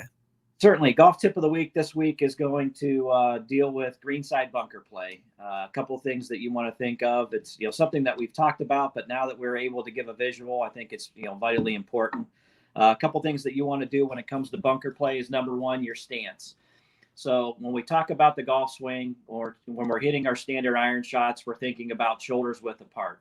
When we're hitting tee shots and fairway woods, we want to make sure that we have enough leverage, so we're going to go outside shoulders width apart. So we have that accuracy, we have that leverage, and we have a good balance in a lower body foundation. No different when it comes to greenside bunker play. We talk an awful lot about the shots. Last week we did the chip and run. Anytime that a player, especially on the PGA Tour, hits a shot, you're thinking about, if I miss the green, where do I want to be? When it comes to a PGA Tour player, they always want to be in the bunker. And the reason why they always want to be in a bunker is they know exactly how that golf ball is going to come out of the sand each time, no matter if you're in North Carolina this week on the PGA Tour, if you're in Florida, if you're out west in California, Arizona. Sand is the same pretty much everywhere that you go. I mean, the coarseness of it and the whole setup, the whole 9 yards. When you get in the heavy grass around the green, it's the great unknown. You don't know how much grass is going to get caught between the club face and the golf ball. Is it going to come out hot? Is it going to come out with a lot of spin? Is it going to come out high? Is it going to come out low? So when they talk about where does the player want to be on the PGA Tour, or if I'm punching out of a tree-lined area, I want to get it in that greenside bunker because I know it's going to be consistent and it's going to show how we have the golf ball come out. So first thing that we want to do is when we get in that bunker is number one, our stance. We want to make sure that we're outside shoulders width. So that's the first thing. The second thing is we want to dig our feet into the sand to make sure that we're at that lower portion of the golf ball. Our feet are not only dug in, our stance is going to be a little bit left of the target. So if I'm aiming straight ahead, right where my hand is, my feet as a right-handed golfer are going to be over this way a little bit. They're going to be open. So as we set up, we're going to position some weight a little bit differently than we do on a normal shot. So my front foot is going to have about 60 or 70% of my weight on the front. Ball position, we have two forms that you can use. Number one, you can use the middle if you don't have a big lip to contend with, and the ball will come out a little bit lower and it'll have the tendency to run a little bit more. But ultimately in the bunker, it should check up a little bit and then have a little bit of release. Or we can position the ball position up front in our stance. And the reason that we might want to do that is we have a big lip ahead of us. We have a big wall to carry. We need to get the golf ball up higher. So ball position up further is going to give us a higher ball flight out, and the ball is going to stop a lot quicker coming out with a lot of height and a lot of backspin compared to when the ball position's in the center. So club face is going to do a couple things differently. Normally, when we have a shot, we're always going to be square to the target. So if I'm hitting at you, this club heel to toe is pointing directly at you. We're going to open it up so it's flat. See how wide and how flat that club is? We want to be able to get that club underneath the golf ball. The sand is going to be our friend. The sand is going to actually help us get the golf ball out. The next thing you want to think about, and we do a drill called the dollar drill, and it's basically if you take $1, and here's our golf ball. We want to make impact about 1 inch to 2 inches behind it, depending upon how far we hit. So ultimately what's going to happen is here would be my normal club face. I'm going to open that club face up. My feet are going to be left of the target. My club face is going to be on the target line. So as I take the club back and I go through, I want to make contact back here where the back of the dollar is. I want to be able to slide this club underneath the dollar the entire way through. So I shouldn't be touching the golf ball. This is all sand. The sand back here is going to help lift this golf ball up into the air. But we need to make sure that that club goes underneath and we're not making contact with the golf ball.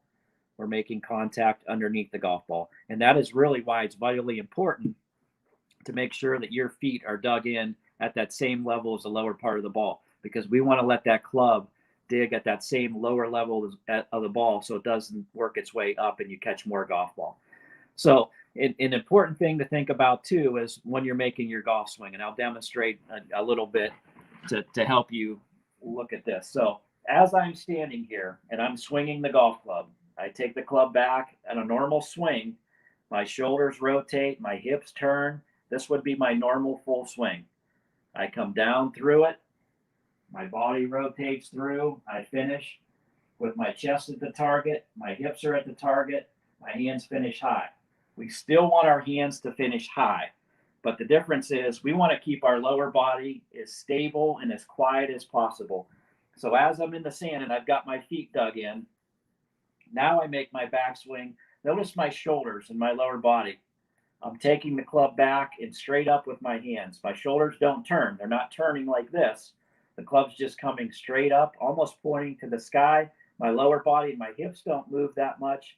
I'm down and through. Almost all arms and all shoulders. My lower body stays stable. I'm still working to the finish, but my lower body doesn't really go this way. So I'm keeping my lower body stable and I'm keeping it quiet. My finish is here. My hips do not turn forward. So I'm going all arms and shoulders, club straight up, down through. We're hitting that inch behind the golf ball for that dollar drill. My hands finish nice and high up into the air. And it's very important that we keep our hips stationary. We're not going this way like a normal swing. So as I go back and through, this is where I want to go. Quiet lower body as much as you can. And if you do that, you're going to hit very good bunker shots. And I think that's probably the most important thing when it comes to bunker play. Number one, you want to be positive. Number two, you want to have a high finish and you want to make sure you accelerate. The moment that club comes into the golf ball and slows down and stops, that's when the sand goes from helping you lift it out to getting over top of the golf ball and knocking it in. And we've all had those shots where you either try to do too much with it or you decelerate into the golf ball and the golf ball stays in the bunker. Our goal is to make sure that we accelerate through and we get that golf ball out of the bunker and either on or around the green to save ourselves as much shots as possible. So number one, positive mindset. You want to keep the hands finished and you want to make sure you maintain that acceleration through the shot, through the sand, so the sand helps you as opposed to hurts you. So if you do those things, you're going to hit successful bunker shots when you're on or around the green. Let me ask you one follow-up question to that, because we know that bunkers are not level. You know, that there are different spots in a bunker you can be that increase the difficulty of the shot. Does any of that advice change depending on where you are in the bunker, or is it all pretty much universal no matter where you are in the realm of the bunker?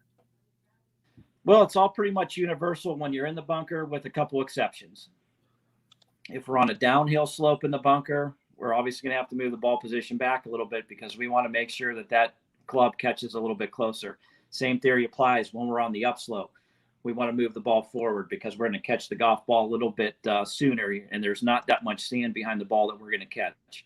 But your weight position, making sure that you have 60 or 70% of your weight from a greenside bunker's perspective, always has to be maintained on that front foot, which locks your lower body in. Your wider stance, which would be like your driver stance or 3-wood stance, is really what we're trying to look and use when we're in a greenside bunker. Lower body nice and quiet. We're letting our arms and shoulders do the swing.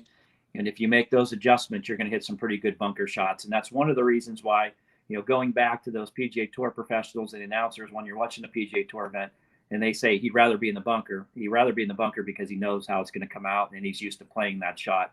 9 times out of 10, it's going to be that same shot every single time that he plays it. Brian, we love the visual tips of the week. Thank you so much for joining us this week, and we'll talk to you again next week. Good luck to Preston in his regional qualifier as well. We're wishing the best for him. You got it. He's going to have a couple months to practice as it's in October, but he's certainly excited. We appreciate you talking about him, and thank you guys, and have a great week. All right, Brian, thank you so much again, and we will wrap up that segment. Brian Tolnar of Mill Creek Golf Course joining us on Running Point every Wednesday at 1 o'clock, brought to you by Greenwood Chevrolet in Austintown. Also, that segment brought to you by the Mill Creek Metro Parks, which is a proud partner of YSN. And one of the things we love most is when we get to go down there and have Running Point live from Mill Creek Golf Course. And hopefully me and Ty will be able to do that at some point towards the end of the golf season, and we can have our new era of Running Point live from Mill Creek Golf Course. Yeah, that would be beautiful too. Maybe get to go see Brian live too down at Mill Creek one of these times. That'd be great to have him as a guest too. But yeah, we look to be on the road sometimes too on Running Point for sure. So just to recap, Brian has selected Ricky Fowler to win this weekend. I picked Patrick Reed, and my buddy Ty for his second pick ever on the Running Point has picked Webb Simpson. So if you're watching this weekend and you're rooting for one of us, you better root for someone that we picked. That's all I'm going to say. If you root for anyone except those three, well, then why are you watching Running Point? No, I'm just kidding. I don't want to alienate people, but you know what I'm saying. Comments are live no matter what platform you're watching on, whether it be Facebook, YouTube, Twitch, or Twitter. Ty, your dad reacted with an angry face. I just saw that. And I'm like, what's your dad mad about, Ty? I have no idea what he could be mad about. And I mean, he just left a mad face there and just walked out. So freaked me out. I don't know what he's mad about, but hey, I was like, I guess we'll find out. Did we say something controversial? I don't know. I have no idea. It's just Ty's dad. It could just, yeah, that makes sense. We'll take a quick timeout. Well, you know what? Scotty's coming up. Yeah, we'll take a quick timeout and be right back on Running Point as we enter the 2 o'clock hour. Scotty coming up at 2, and some more fun on the Wednesday edition of Running Point Live on ysnlive.com. No matter what the weather, be prepared with a reliable, efficient Rude gas furnace or air conditioner from MP Vivo Heating and Air Conditioning. Call your energy efficient expert, MP Vivo, today for a free estimate. Here at MP Vivo, we rely on Rude, and so should you. It's storm season. I think we're under the gun for some heavy storms over the next couple of hours. And Storm Tracker 21 is ready. This is probably the one we're keeping a closer eye on. On air. And locally, we're going to have a lot of eyes on our area. Online. All right, let's talk high-risk futurecast and the timing of this weather. On social media and on our app. Rain will come and go tomorrow. There'll be some dry intervals. Stay ready with Storm Tracker 21. The severe weather threat now through around sunset this evening. Myers Family Insurance knows the importance of a great team. Our team continues to grow to help you with your Medicare and retirement needs. The annual election period is October 15th through December 7th. Now's the time to make sure your plan continues to meet your needs for the upcoming year. Call today.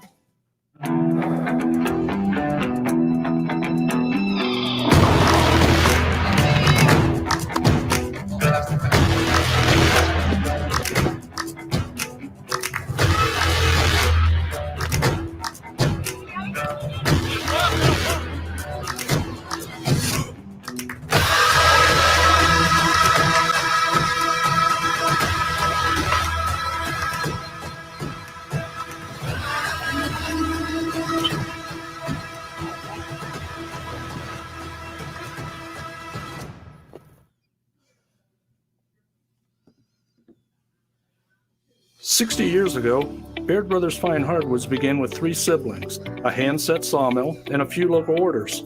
And while business has certainly changed over the years, what has not are our principles of hard work, craftsmanship, and commitment to quality.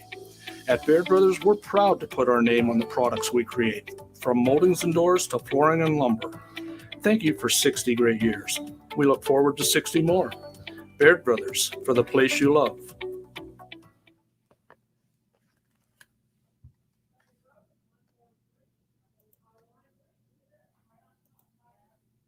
Hi everyone, this is DJ Yoakley with Your Sports Network. We appreciate your support of YSN and welcome you to the YSN family. Our broadcast streams are brought to you live at no cost to you by sponsors that are local to this community. Without the vision and generosity of our sponsors and partners, we would not be able to bring this game to you today. So please support the great businesses and leaders that are making this game possible. And if you're a business in need of great advertising and sponsorship opportunities, feel free to head over to our site for more information on the right fit for you. We are local, we are loyal, and we are live. We are YSN. News doesn't stop after the sun goes down. Sometimes you just have to hustle to get it.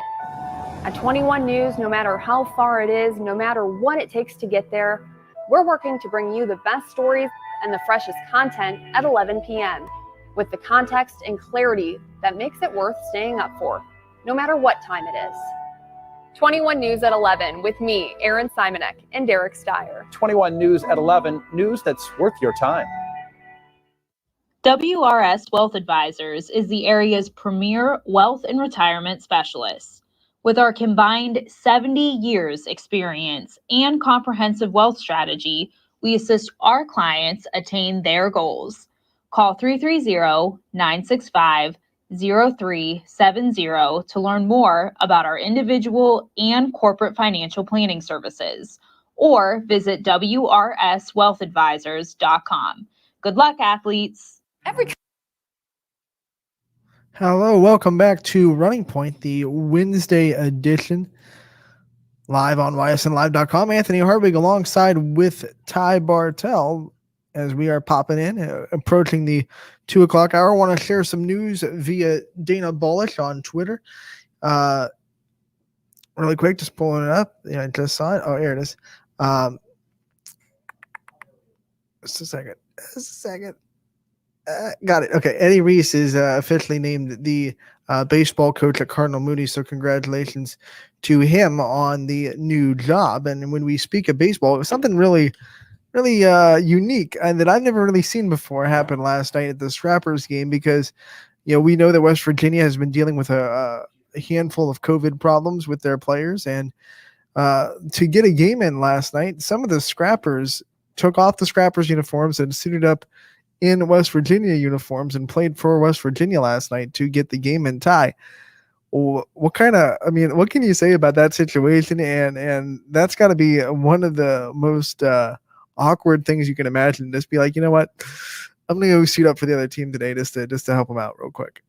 to play in their spot. I mean, hey, it's odd, but I mean, I guess in a sense, these are all kids that are just trying to make it to the next level too at that part in that league, and they just wanted to play baseball at some point. And it's hard to see too, because you hear COVID and you hear shutdown again, and it just brings back all those memories. So yeah, you try to make sure that that doesn't happen, and it just looks like they wanted to get a game in. But yeah.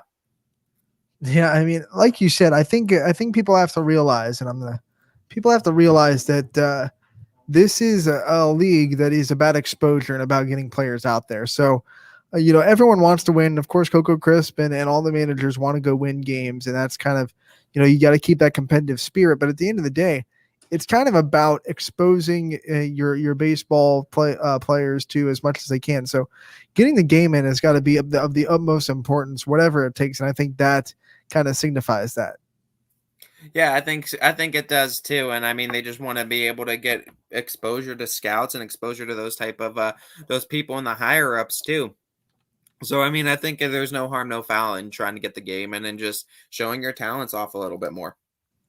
Yeah, but it's still, I mean, it had to be kind of one of those experiences where the kids just like, all you can do is laugh because you're sitting there, you've been playing. Well, actually, some of the kids have been playing since summer, but some of them have been inserted into this roster. But either way, you've been sharing a locker room with this team for either a couple of weeks or a couple of months, and now all of a sudden it's like, hey, you know what? Tonight you're gonna play for the other team real quick.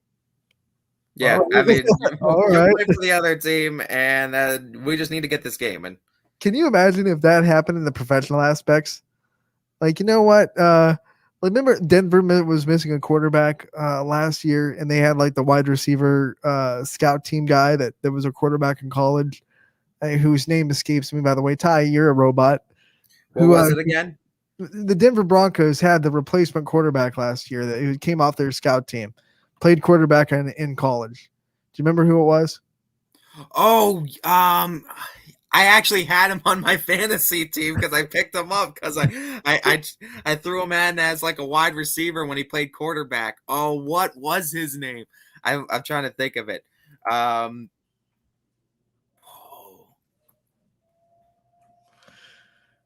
trying to think of it. It was just this past season too, because I remember having him. Sadly, this doesn't count as Scotty's trivia question. So I think it might have been Hinton. I think it was his name. That sounds familiar. But Kendall Hinton, I think, was his name. Like, imagine if Denver went to, I believe they were playing. I forget who they were even playing, to be honest. But imagine if they went to their opponent and was like, "We're missing a quarterback. Can you send us your third or second string real quick so we can just put a team on?" I believed in Disney stories and Cinderella stories. I started him at wide receiver when he was a quarterback, and I think he went 1 for 9 with 2 picks as a quarterback, and it didn't work out for me. So I think I ended up losing that week. Never again. And now, as we look who comes rolling into the studio on this Wednesday afternoon, Mr. Scotty Mentor. Yes, I am here, and I am happy, thrilled to be here right now. A little bit early, but you know what I say. You know what, that works out though, because we have to wrap up just a little bit early this today because Ty's got a mechanic emergency that he has to tend to. So we're gonna get out at 2:45. So it works out. You still get an hour into the running point. Yeah, that's awesome for me for sure. And I've come up with a question that All right. I think is gonna. We will. Yeah, that'll be the last 10 minutes of the show. You'll get 10 minutes to ask as many as possible, and we'll try to stump Ty. I have one too. I'm going to try to help you out if you run out of questions because I got one for Ty too. I want to get in on the action. I got to ask the Cardiac Kids shirt. Is there a reason they spell cardiac with a K and that I don't know of? Because cardiac is obviously the word is spelled with a C. So are they just doing it for alliteration because kids is spelled with a K? Or is there some kind of reason they're I mean, it's bothering me. And little things bother me. And welcome to my mind. And you're going to get more glimpses into my mind as we continue Running Point, and I'm the host, So that's just one of the things in my mind right now. That's like, why is it cardiac with a K? Yeah, honestly, until you just said that, Anthony, I never really thought about that. But the only thing I think it's alliteration. It's got to be. Possibly, yes. The only thing I could think of is the kids being spelled with a K. So, Yeah. All right, Scotty. We're bringing you in, and one of the things that is on the national scene right now, we talked about it a little bit with DJ before the show. The NFL is going to try to cut back and really start to cut down on taunting, and I think one of the clips that they're using to for steam of this movement is, of course, the Super Bowl. When the Buccaneers safety went up to Tyreek Hill and did the peace sign in his face, and that's one of the clips that the NFL is kind of looking at and saying we don't want that to happen again. What do you think about taunting? Is it something that needs to be cracked down on? Is it something that isn't out of hand in the NFL right now? We both have players on our respective teams that like to throw out the taunt a little bit. So, what's your take on the NFL trying to cut down on it a little bit? I could see maybe cutting down on it a little bit. To me, there's a difference, and there's a fine line between taunting and being a jerk to your opponent and just celebrating.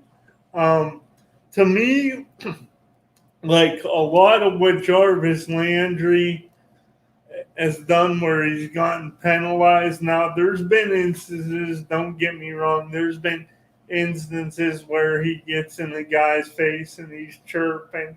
And I think a flag is warranted there, but there's also been instances where he just gets up after a great catch and he spikes the ball, slams it down, just like a hell yeah, like I did it. That was just the adrenaline taking over. Like, I don't consider that taunting. There's so many and you said it. I think the first sentence you said goes into the question. It's a fine line. And anytime that it's a fine line, it's going to be hard to define what is taunting, what isn't taunting. And then in the NFL, if there's not a definition, people get upset because this guy was called for taunting when he did this, but this guy wasn't called for taunting when he did this. Ty, what's kind of your take on this whole situation? I know when I brought it up earlier, you got really excited. So what are some of your thoughts? I think it's all bullshit, honestly. I think it's all another way for NFL to cheaply penalize teams the way they want to. And I mean, you want to talk about the people that complain about the NFL year to year. We just 2 years ago we had, or 2-3 years ago, we had the whole celebration rule. You can't celebrate after touchdowns, or that was a yard penalty afterwards.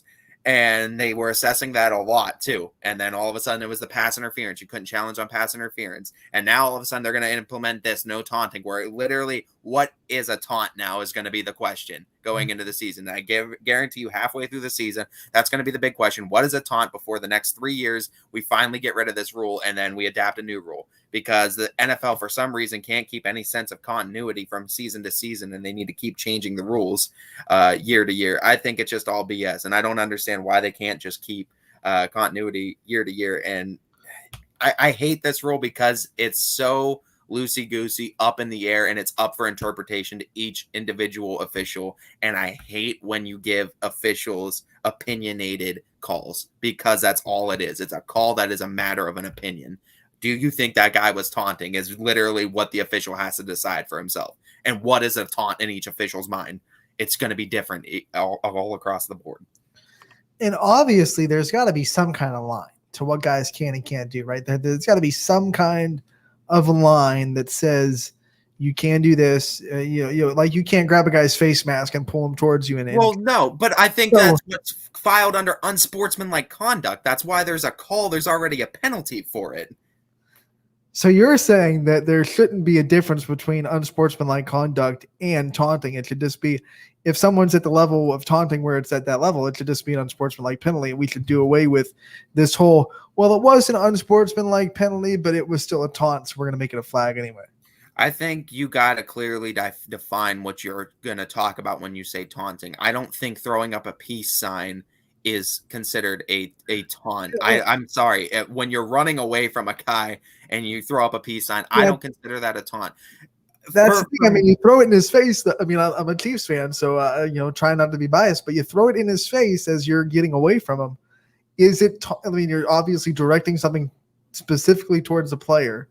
I feel like by the NFL's definition, that would be a taunt. Now, whether or not that deserves to be a penalty, I don't think that deserves to be a penalty because I don't see that's where I have a problem with it because I just consider that part of the game.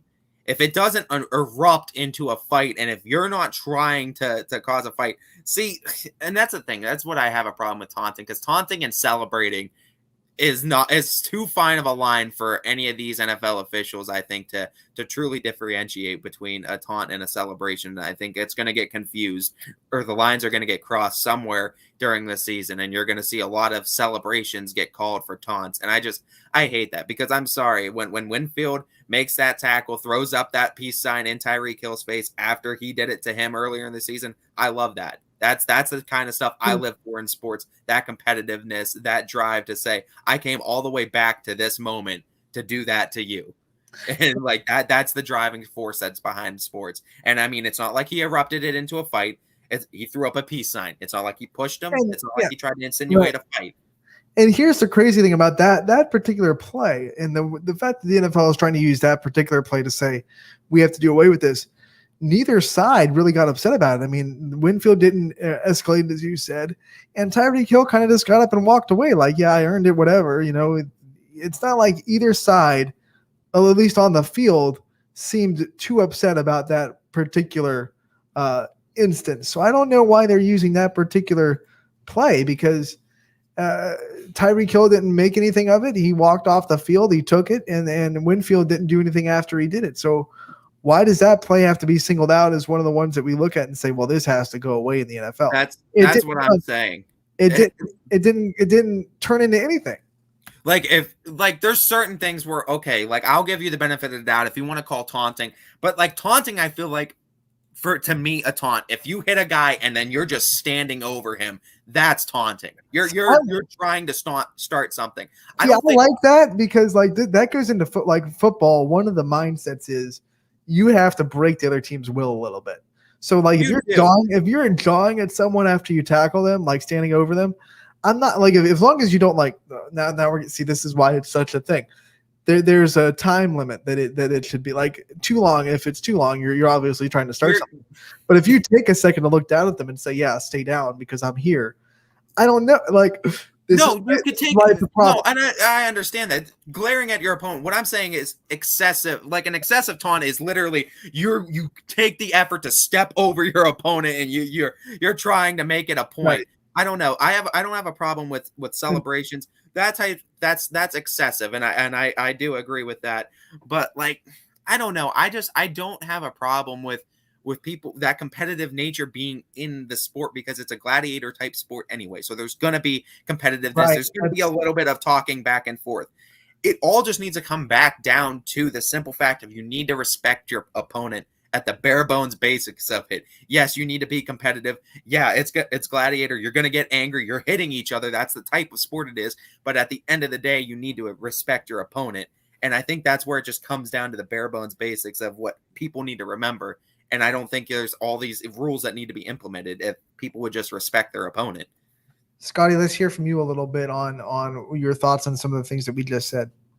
I just feel like when it comes to all this, and I was doing some research for Ty in preparation for later, so forgive me. I was trying to still do two things at once and pick up everything you guys said, but I'm not the greatest multitasker. But anyway, I just feel like this is one of those things where it's the NFL. I mean, these guys, they work their butts off to get where they're at. Now we can debate all day that once these guys get their big mega contract? Do they care as much? Does complacency set in? Do they really still have a love of a game? That's a topic for another show. But I think as far as the so-called taunting goes, again, I think unless you're like deliberately like in a guy's face and basically telling them to, you know, screw off, this and that, I don't really see a reason why there should be a penalty. I remember a game a couple seasons ago before the Browns got good. This is back when they stunk, but it was the first game of the season. They were playing the Steelers. Deshaun Kaiser was the quarterback. It was late in the game. The Browns still had a chance to tie the game or maybe even win the game. I don't remember exactly. And it was a 4th down play. They completed a pass, and it was to Terrell Pryor. He was playing receiver at the time. And all he did was get up, and he, after catching it for the first down, he got up and he spun the football, and they called an unsportsmanlike conduct, a 15-yard penalty, and the Browns ended up losing the game. And I don't really, to Ty's point, I don't really see the difference between unsportsmanlike conduct and taunting. I think they're pretty much synonymous. So I do think it's a little silly. I will say this, Anthony and Ty. I heard you, Anthony, talking to DJ earlier and talking about guys that when they do like backflips into the end zone. And Reggie Bush, when he was in college at USC, he's really the first one I remember to do it on a regular basis. To me, part of that is on the defense to stop that guy. But yeah, if you're broken out enough to get to do a backflip, that's on the defense. Now it's still a stupid thing because you make one mistake doing a backflip, you're going to hurt yourself. But not necessarily a penalty, just a stupid decision. I wouldn't want if I was a coach, I wouldn't want my player doing it. But I don't know if it would be a penalty. Yeah, again, like in the back of my mind, I'm thinking, oh, this dude, if he breaks his neck, I'm not gonna feel bad. No one's gonna feel bad for him. Yeah, like that's what I'm thinking in the back of my mind. But I don't know. Part of sports is entertainment. Yeah, it's, you know, the NFL is a business, but it's meant to be entertaining too. I just think there's too many people now, especially somebody like Roger Goodell, who, when he first came in the league and took over as commissioner, I think this is his 15th year. I think it was his 15-year anniversary maybe a day or two ago. He came in and he tried to, like, you know, set off this energy and this vibe where he was going to be this strict disciplinarian, and then he totally botched the Ray Rice elevate. Like, he was very hypocritical of, you know, who he painted a picture that he was going to try to be. So I think, I don't know, too much in sports now. Like, they're not letting things just play on and things evolve.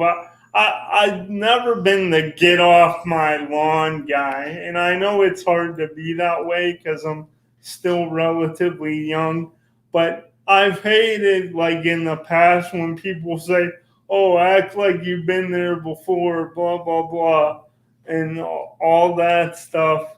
It's like, come on, man. They can't have a celebration here. I don't know. It just bugs me. My question, when someone says act like you've been there before, I go, so everyone's allowed to act like a fool once because at some point they haven't been there before, right? So if you hit your first, you're allowed at one time, right? If you hit your first career home run, then you can do whatever you want because you haven't been there before, right? So let's finish the conversation by like breaking down a couple of things that we've seen and deciding if it's taunting or not. All right, so we'll go with both of our guys first. Tyreek Hill throwing up peace signs when he runs away from someone, taunting or no? Ty, what do you say? I've said no. That's not taunting for a while. Scotty? I think it is a bit of a taunt. I gotta disagree with Ty. I love Tyreek Hill as a player. I see you're repping his jersey today, but I think there's a fine line, but that's slightly crossing the line. I'm on the fence because sometimes he does it when the guy's pretty close. I mean, like maybe 5 yards behind him, that peace sign's going up right in the guy's face. Sometimes he does it when he's busted out and there's no one close to him and he's just throwing a piece to the piece because it's kind of like become his catchphrase. There's a slight difference. I'm on the fence. I definitely think a part of the factor is Tyreek Hill's history and the fact, he does have a history that is a little shaded. So the things that he does goes a little bit towards his character a little bit. So, he doesn't have as long as a leash as some other guys, but it's a fine line. I feel like and there are times when Tyreek Hill does it, like I said, when the guy's right behind him and it's like throwing 2 fingers right in your face mask almost. Maybe that could be taunting a little bit, but most of the time he does it when he's broken out. He's not really peace signing to anyone except the whole defense because it's that. I love it when he catches up to one of his teammates that's running for a touchdown and gives him a high five. That's my favorite. Like you caught up to him from 10 yards behind him. And I want one of his teammates came out and said, "Why are you going to embarrass me like that?" What was his 40 time, Anthony? Do you know? Well, when he ran track at Oklahoma State, it was like 4.415, and I think in the combine it was 4.2. It's probably gone down a little bit because he's in like his 5th or 6th year in the NFL, but probably still under 4.3. Yeah, that's nuts, man. That's fast. I think the Browns' new okay. Jarvis Landry getting in someone's face after he makes a catch. I mean, what do we say? I mean, he's just chirping, and it doesn't escalate into a fight. Where do we put that? See, I'll let you go first because he's your guy. Yeah, he's my guy, and I love him.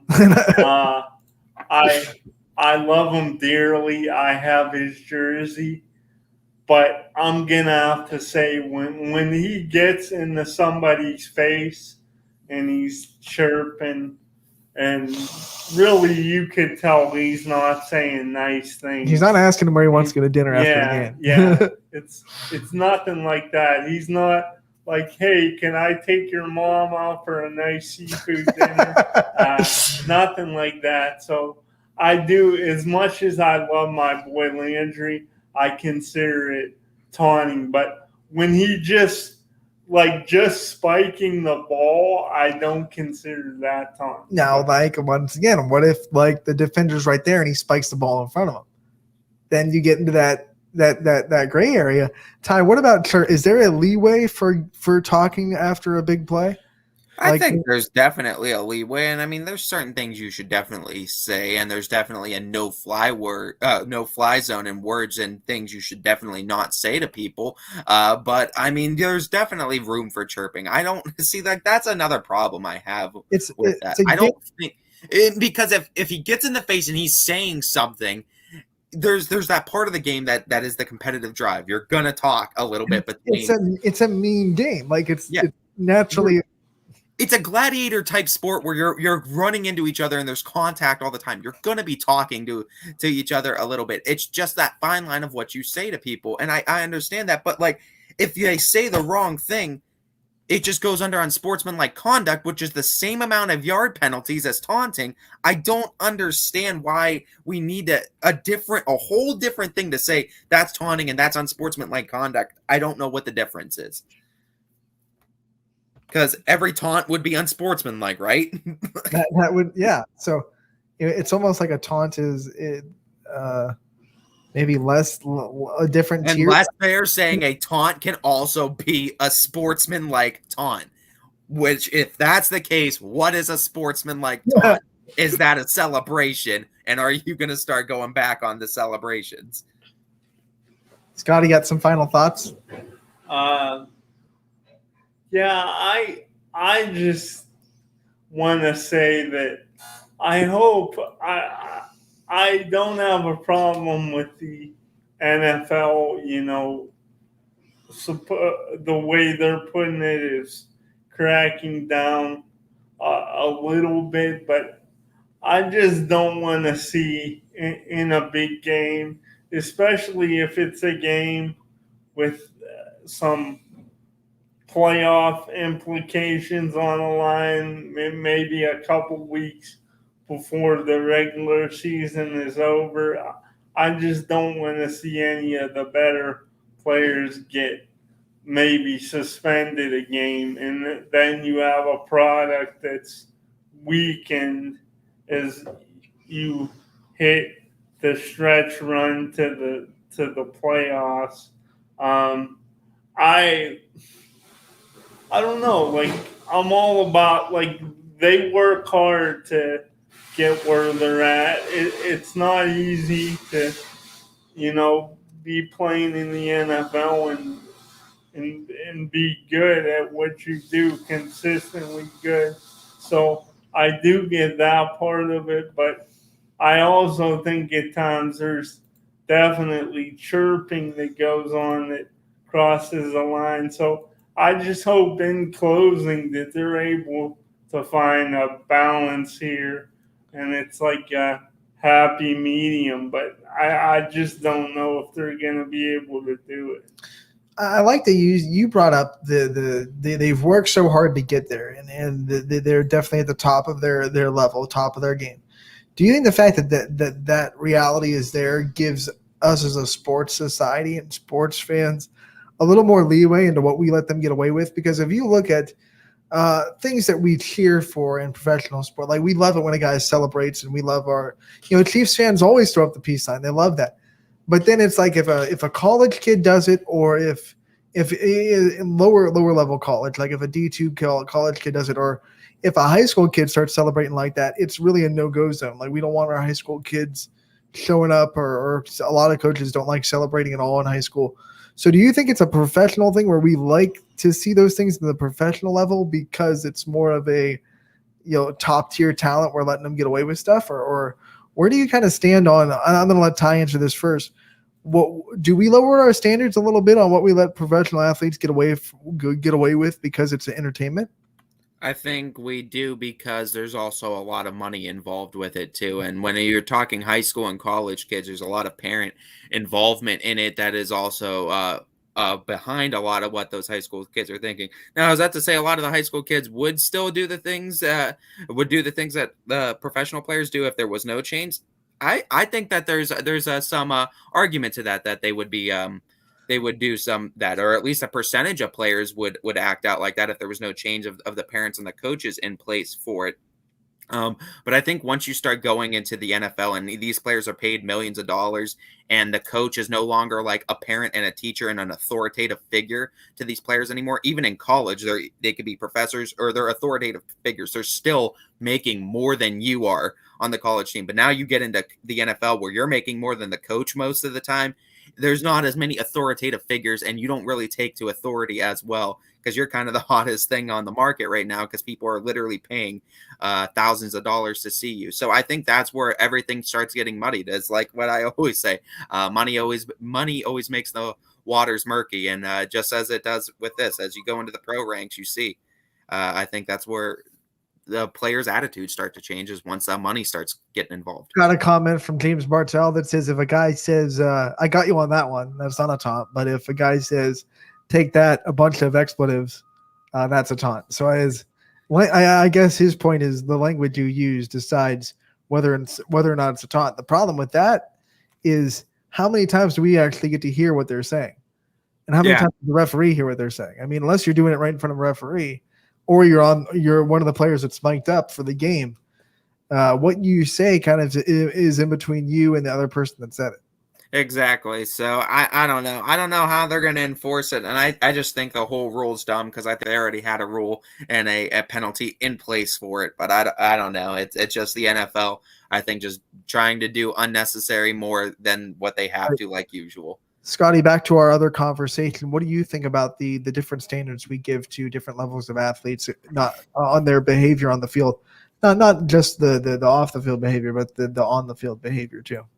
Yeah, I think it's like with anything in life, Anthony. It's like here, if you do your job, for example, you're our content director here at YSN, and a lot of what goes up on our fabulous website, you have your hand right into that. Now, I'm sure when you first started out, and this goes for anybody, not just you, but I'm sure there was less like you wanted to be liked and work your way up, and everybody's got to kind of work their way up to get that level of respect. And I think DJ probably has more respect and admiration for you a lot more now than when you first started, and it's because you've paid your dues, and you've worked really hard to get to where you're at, to get to another level. So I think it's like with anything else in life, the longer you do something, and if you're great at it, and you mature and you evolve and become one of the best, then people are willing to just kind of say, okay, he did this, but he's also elite. So he paid his dues. There's no one else really, not too many people like this guy. So we'll let it go. Where in high school and college, a lot of the times, not all the time with superstar athletes, but a lot of the time in high school and college, they're still doing a lot of things to get to another level, to take that next step. And the NFL is the cream of the crop. So I think that's where you see the difference. Ty, do you taunt in bocce? Are you a bocce taunter? I am not a bocce taunter. I talk a lot of shit like I usually do in anything that I play, and I am a celebrator. I am not a taunter, though. Ty, you brought up the fact that one of the reasons why the standards change is the money that's in it. These athletes make so much money. We're going to start to see college athletes make a lot of money with the NIL. Do you think society will kind of change their standards on what they let college kids get away with in the game now that they're making money, and it's going to be seen more of entertainment than the college atmosphere? Yeah, you will, because money equals marketability, and all that money comes because that player was a marketable player and he drew money. So whether or not a coach is making more than a player in college, which some of these players are going to be big enough, they're making more money than the coach now. The coach can say whatever he wants, and if he benches that player, it's not going to have the same effect of, okay, you're blacklisted from this school. I'm going to go to any other school because I'm the most marketable player in college right now. I could do what I want. And it's going to basically be NFL, but a minor league NFL now. That just brought up a big can of worms. Coaches' discipline, because you said bench the player. Are coaches going to be more gun shy on their discipline to players with a lot of money on the line? Yeah, they are, because it's not going to be a coach's decision. It's the school in their ear saying you can't bench this player. They're coming to pay. They're paying to watch this player. You can't bench him. So there you go. And just like that, we ruined college sports for you. But that's literally what you do. Money murkies the water every single time, and it's going to do it again. So you're going to look into college football, and I mean, they're going to have to feel it out. It's a process where they're going to have to figure it out, and they're going to need to make corrections to it. But I already know that lawsuits are coming, and they're going to be right around the corner for these players that are getting locked up into these deals, and there's going to be so much more bad, I think, that comes from this than good. Scotty, do you personally think that you'll watch college sports differently and have a little bit different standards for college athletes now that they're obviously going to be able to make the money that they're going to be able to make? Is that question? I'm assuming you mean, will I look at them in a different light if they're because they're going to be making money? Are you going to have are you going to watch college sports differently? Are you going to expect different things from college athletes and a different kind of, like they said, they're going to try to make themselves marketable, which is going to come into, Tyreek Hill doing that mainly because that's become his thing. It's become his marketable thing. So college kids are going to try to come up with things that make them marketable, and that's going to lead to. Are you going to be okay with that as a fan? Are you going to be able to watch college sports differently, or do you want college sports as a fan? Do you want it to stay the same? No, I think since the beginning of time, everything Since the beginning of time, we've constantly evolved. Not to get all like an old grandpa on you, but I'm not one of those guys. Everyone thinks the era, just like a guy who used to work here. I won't say names, but everyone thinks their era, as far as sports, was the best and the greatest. But I have no problem. Star players, star athletes, getting marketable, having, throwing up signs like Tyreek Hill, like you said, having a signature saying or trademark, or even trademarking, beautiful hair like Trevor Lawrence's hair, something like that. I don't really have a problem with it. I thought that. Do you think Trevor Lawrence's hair is beautiful? I do. I gotta say I'm jealous.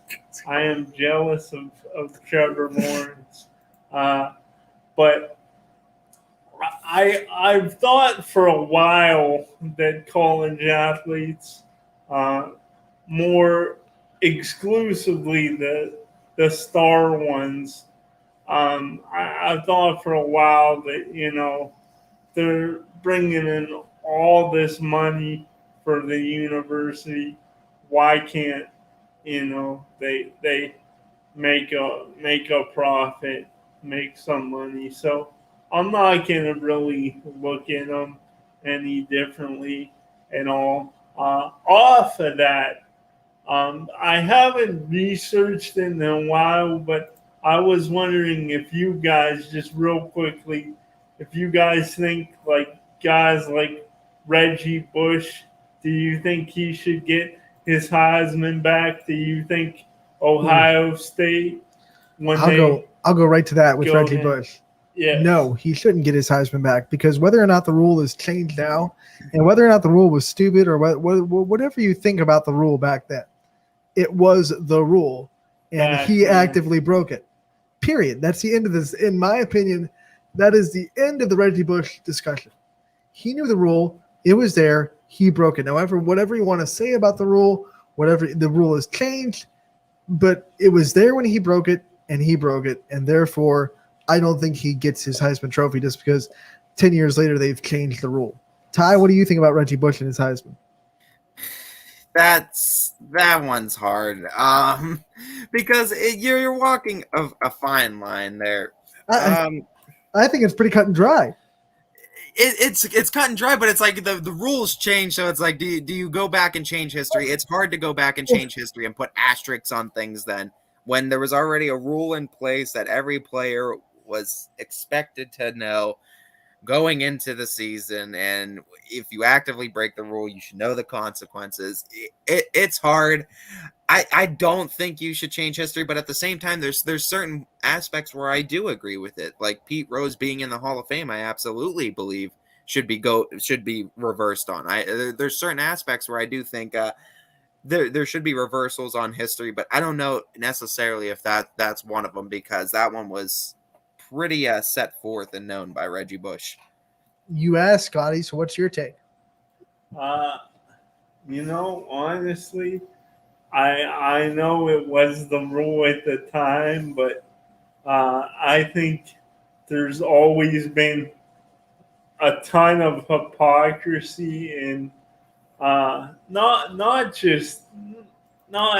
every sport all the time, but a large amount of it has been in college football for a long time now, because I think the NCAA tries to paint this picture as, these are college kids, so everything is wholesome, when that clearly hasn't been the case.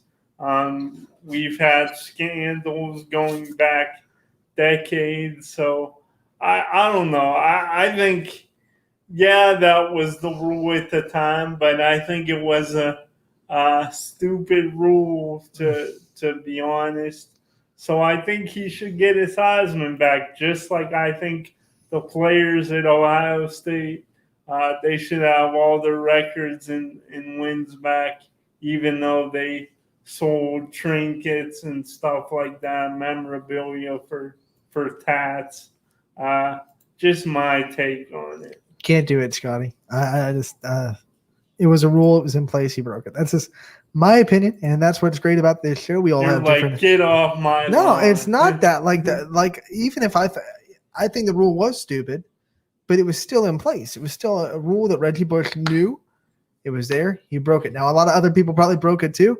Reggie Bush got caught. Sorry about your luck. You didn't break it smartly enough. But to also play devil's advocate and defend Scotty a little bit, it is kind of stupid to just say we don't have a 2005 Heisman Trophy winner. So if you're gonna give it to him, just give it to him at the end of the day.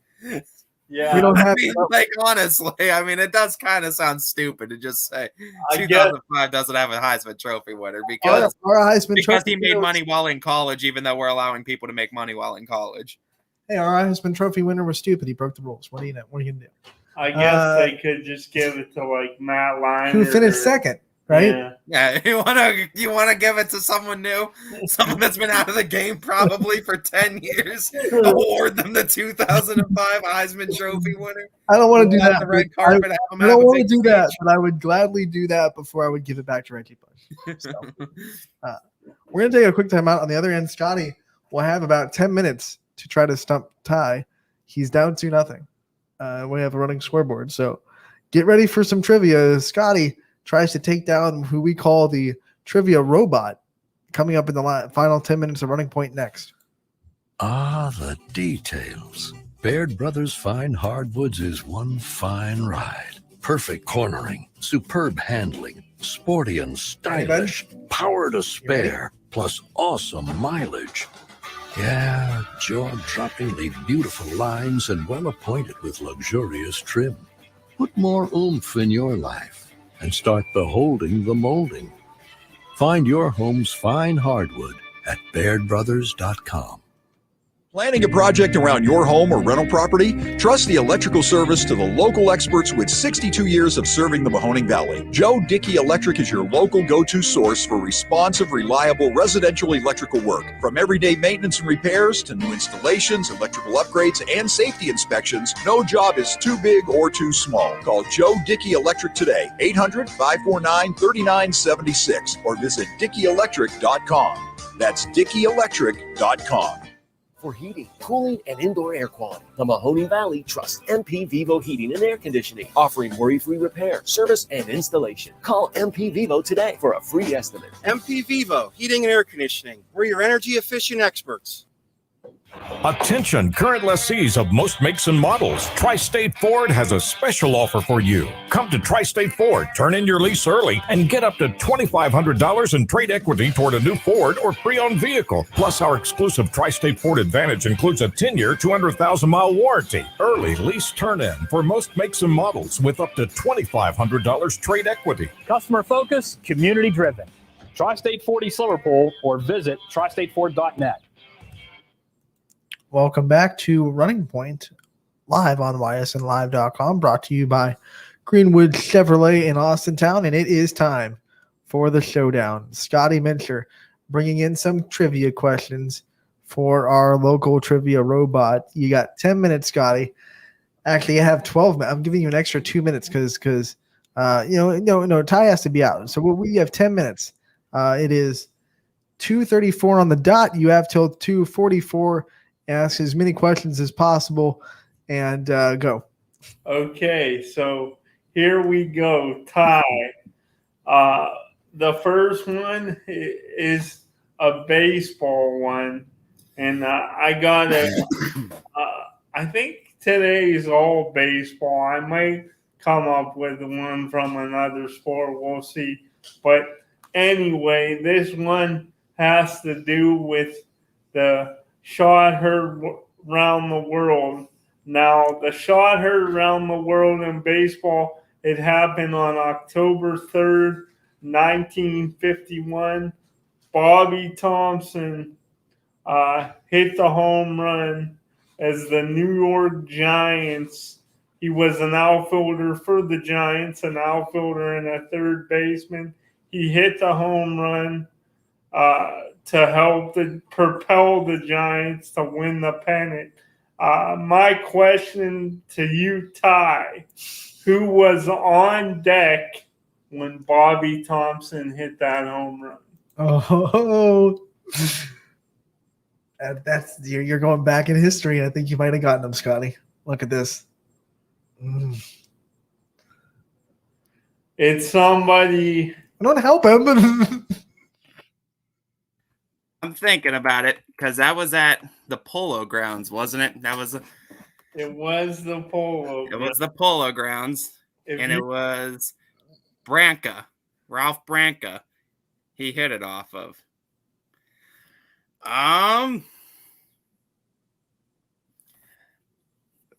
Who?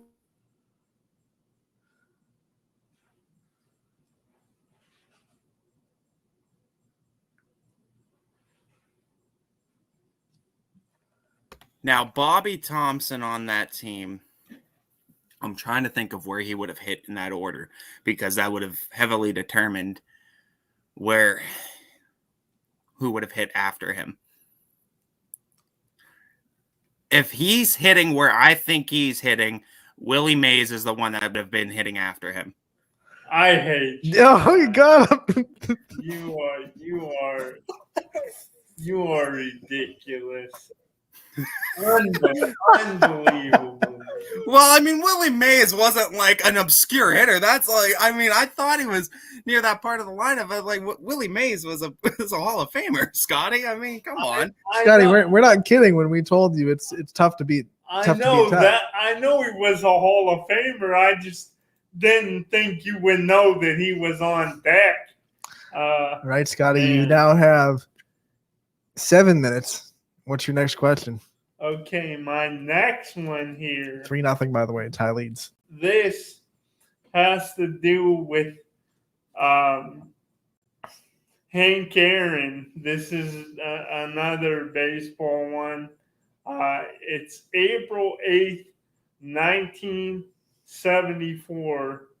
Hank Aaron hit the home run, which at the time, until Barry Bonds would become baseball's all-time home run leader.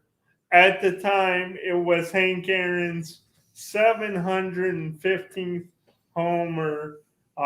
It sent him past Babe Ruth as number one on the all-time list on April 8th, 1974. What pitcher did Hank Aaron hit the home run off of?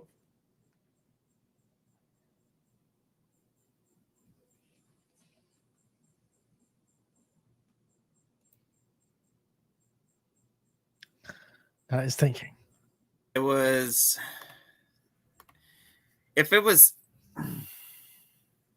think it was Al Downing, wasn't it? 4-0. You got it. Dagger in the heart. You got me again. I got, unless I come up with more, I got one more for you, Ty, and I'm going to tell you something. If you get this one, buddy, I might just roll out of here. This is Scotty's ace in the hole. Off the set and be done for the day. Now you built it up, Scotty. This one better be tough. Let's hear it. You're old enough to remember this picture, Ty, if I remember when you said you were born. It's a relief pitcher for the Indians. His name was Frank Herman. Now, he wore number 42. He pitched for the Indians from 2010 to 2012. So he pitched for the Indians for 3 years. My question to you is, where did he go to college? Ooh.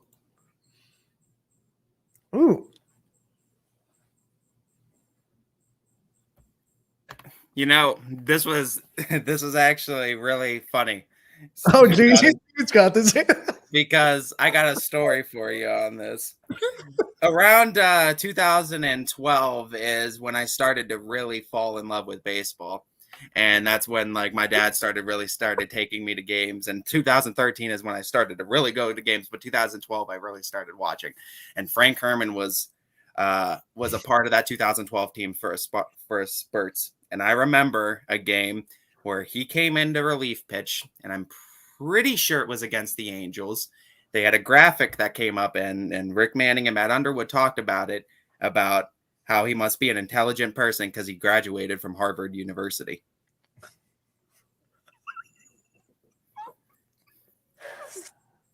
I don't know why I haven't quit it late. Don't quit, Scotty. You're good. Now, wait, Scotty. We still have a little bit of time. Do you mind if I add one to our? And it'll count as your score. Can I tag team? Sure, you can tag team it. All right, Ty. I got one that I thought of right after the show yesterday. So I'm on Scotty's team. All right, team wheelchair coming in hot. All right.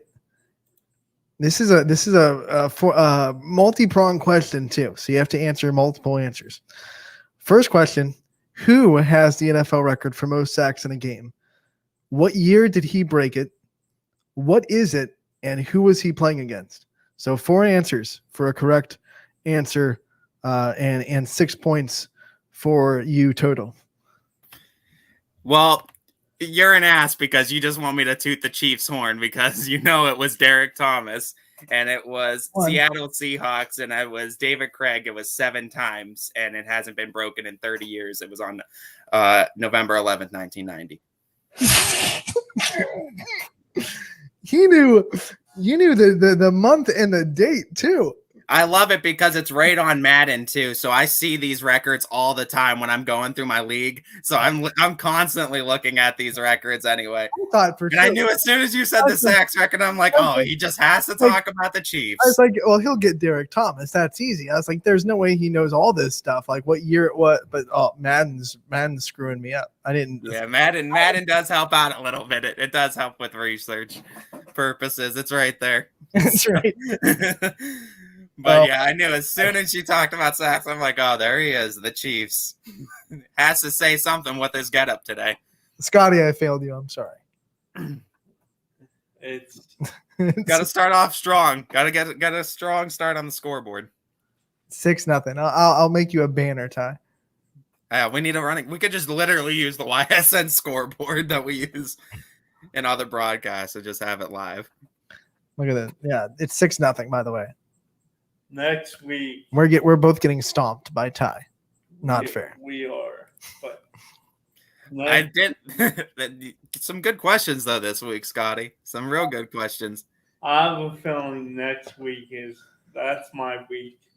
It took me a minute. The one that I will give you, the one that took me a minute was the Willie Mays one. Was who was hitting on deck because I had to think about that one for a second. And I thought, and if I was thinking where he hit was correct, it was Willie Mays, but I wasn't sure on that one. That one was a really good one. The Frank Herman one was probably pretty good too, but I thought it was. Cleveland trivia, especially, I'm pretty damn good with. As soon as Ty said there's a funny story, I knew Scotty was screwed. I knew it. I said, "Oh, you're screwed." Dude, I thought it was gonna be one of those where you're like, I have no idea. I was even gonna give you a hint. My hint was gonna be it's an Ivy League school, and you didn't even need the hint. No, that's why I was like, "Don't help him." I actually turned his mic down, Ty, because I was like, "Don't you dare!" Yeah, and I remember it. I think it was against the Angels. I could be wrong on that, but I think it was. And they did a little graphic on it, and they talked about him when he came into a game one time. Ty, it's funny because the only reason I know that is because I had to answer the question on. I was a part of Beer Money years ago on Sports Time Ohio. That's awesome. That's how I know a lot of that trivia too, the obscure Cleveland trivia, because I used to watch that show all the time too. I probably saw Scotty on there, honestly. I watched that show so much. Scotty, we have to get real obscure here. I mean, we got to come out next week with like TCU trivia. He'll never get it. Like, name the TCU pitcher that won against Texas in 2014. We got to get real obscure. Like, we're coming at you next week, Ty. Yeah. It means I'm going to have to start researching some things now. I'll be ready for next week then. We can't use TCU because we already did that. He's going to be No, but I'll be ready. Don't worry. I'll try to be ready. All right, Ty, you got to go, and that's okay. You'll be back on Friday, and we'll take a break. Me and Scotty will be back to wrap up the Wednesday edition next on Running Point, live on ysnlive.com, brought to you by Greenwood Chevrolet in Austintown. At Hubbard Chevrolet, Hubbard can help you get the financing you need, regardless of your situation. I'm Tony Page, and I've helped thousands of customers in Northeast Ohio and Western Pennsylvania buy a vehicle. Bad credit, no problem. I can get you approved for a low-interest loan and maybe even a low-payment lease on a new car at the #1 Chevy dealership in Trumbull County for 3 years in a row.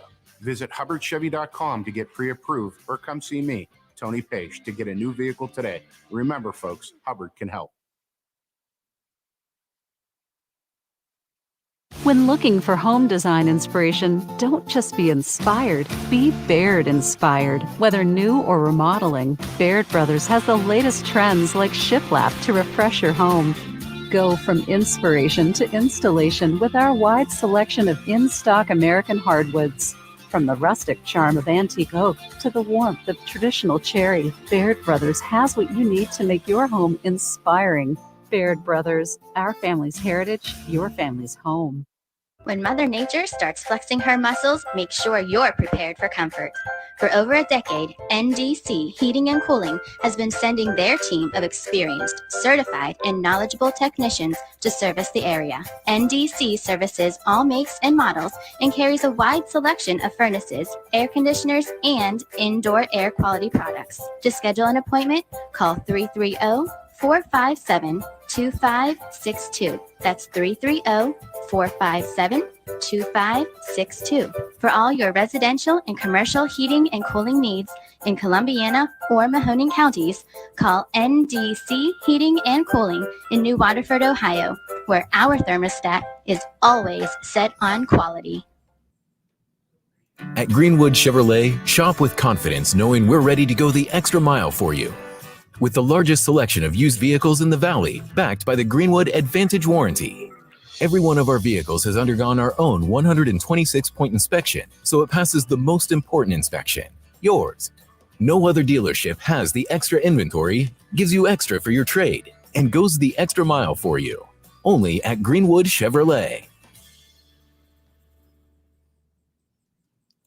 Welcome back to the Wednesday edition of Running Point Live on ysnlive.com, brought to you by Greenwood Chevrolet in Austintown. Anthony Hartwig and Scotty Mentor helping me finish out the show here today.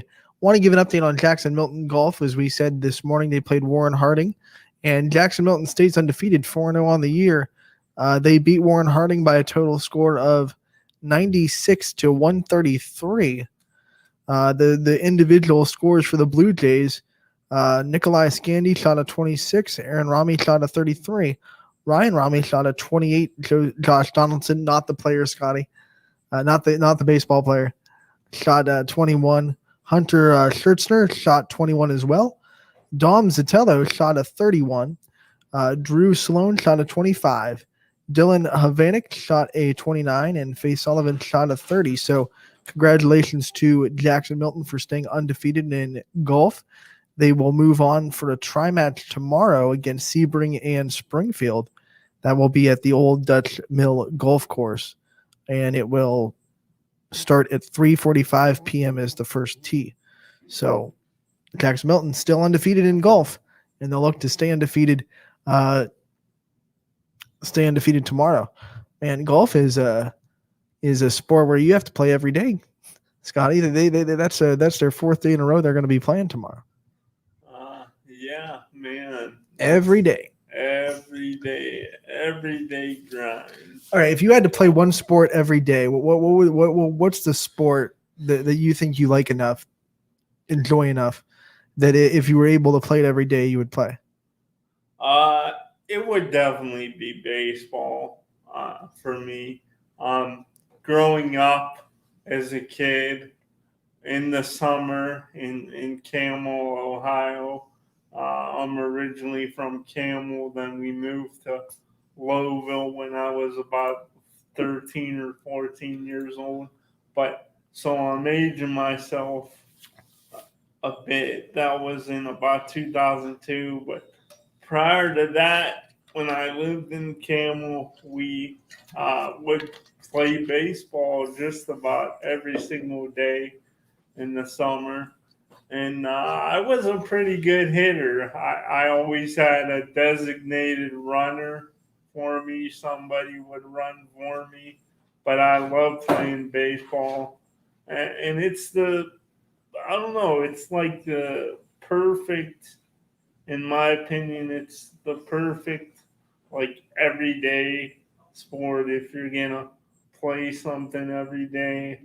I just love something about the coziness of baseball. So that's what I would go with. That's great. I have to agree. I mean, like, if you have to play a sport every day, you might as well play the one that is already meant for almost every day anyway. Yeah. So that will do it for today. We want to thank Keith Forstall, the class of 2005 graduate from Liberty and a Liberty football standout, for joining us on the program today. Keith Forstall once again played at Toledo, and we thank him for taking the time to join us. We want to thank Brian Tolnar for joining us like he does every week. You can look forward to his next segment next Wednesday on Running Point, YSNLive.com. Wednesdays at 1 are when Brian Tolnar comes on the show. We also want to preview tomorrow, as we will lead off the show with the Lakeview volleyball captains, Maggie Pavlansky and Carly Hahn will be joining us to lead off. Then we'll talk to Brian Garkar, head coach of the Poland boys soccer team. Those are the two guests that are confirmed for tomorrow. Look at Ty's dad's giving us a little bit of help, saying, ask him about specific Indian games. And he will tell you the pitcher stats, who hit home runs, and what he ate. So obviously, let's stay away from specific Cleveland sports for trivia for Ty. Yeah, we'll stay away from.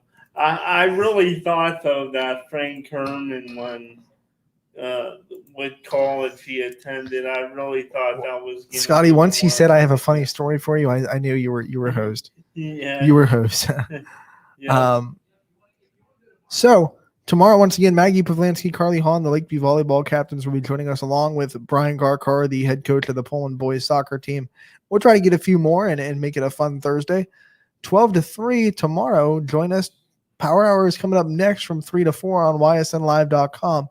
So until tomorrow, I'm Anthony Hartwig, Ty Bartell, and Scotty Mincher. We will see you all next time. A 23 and a half hour break for us.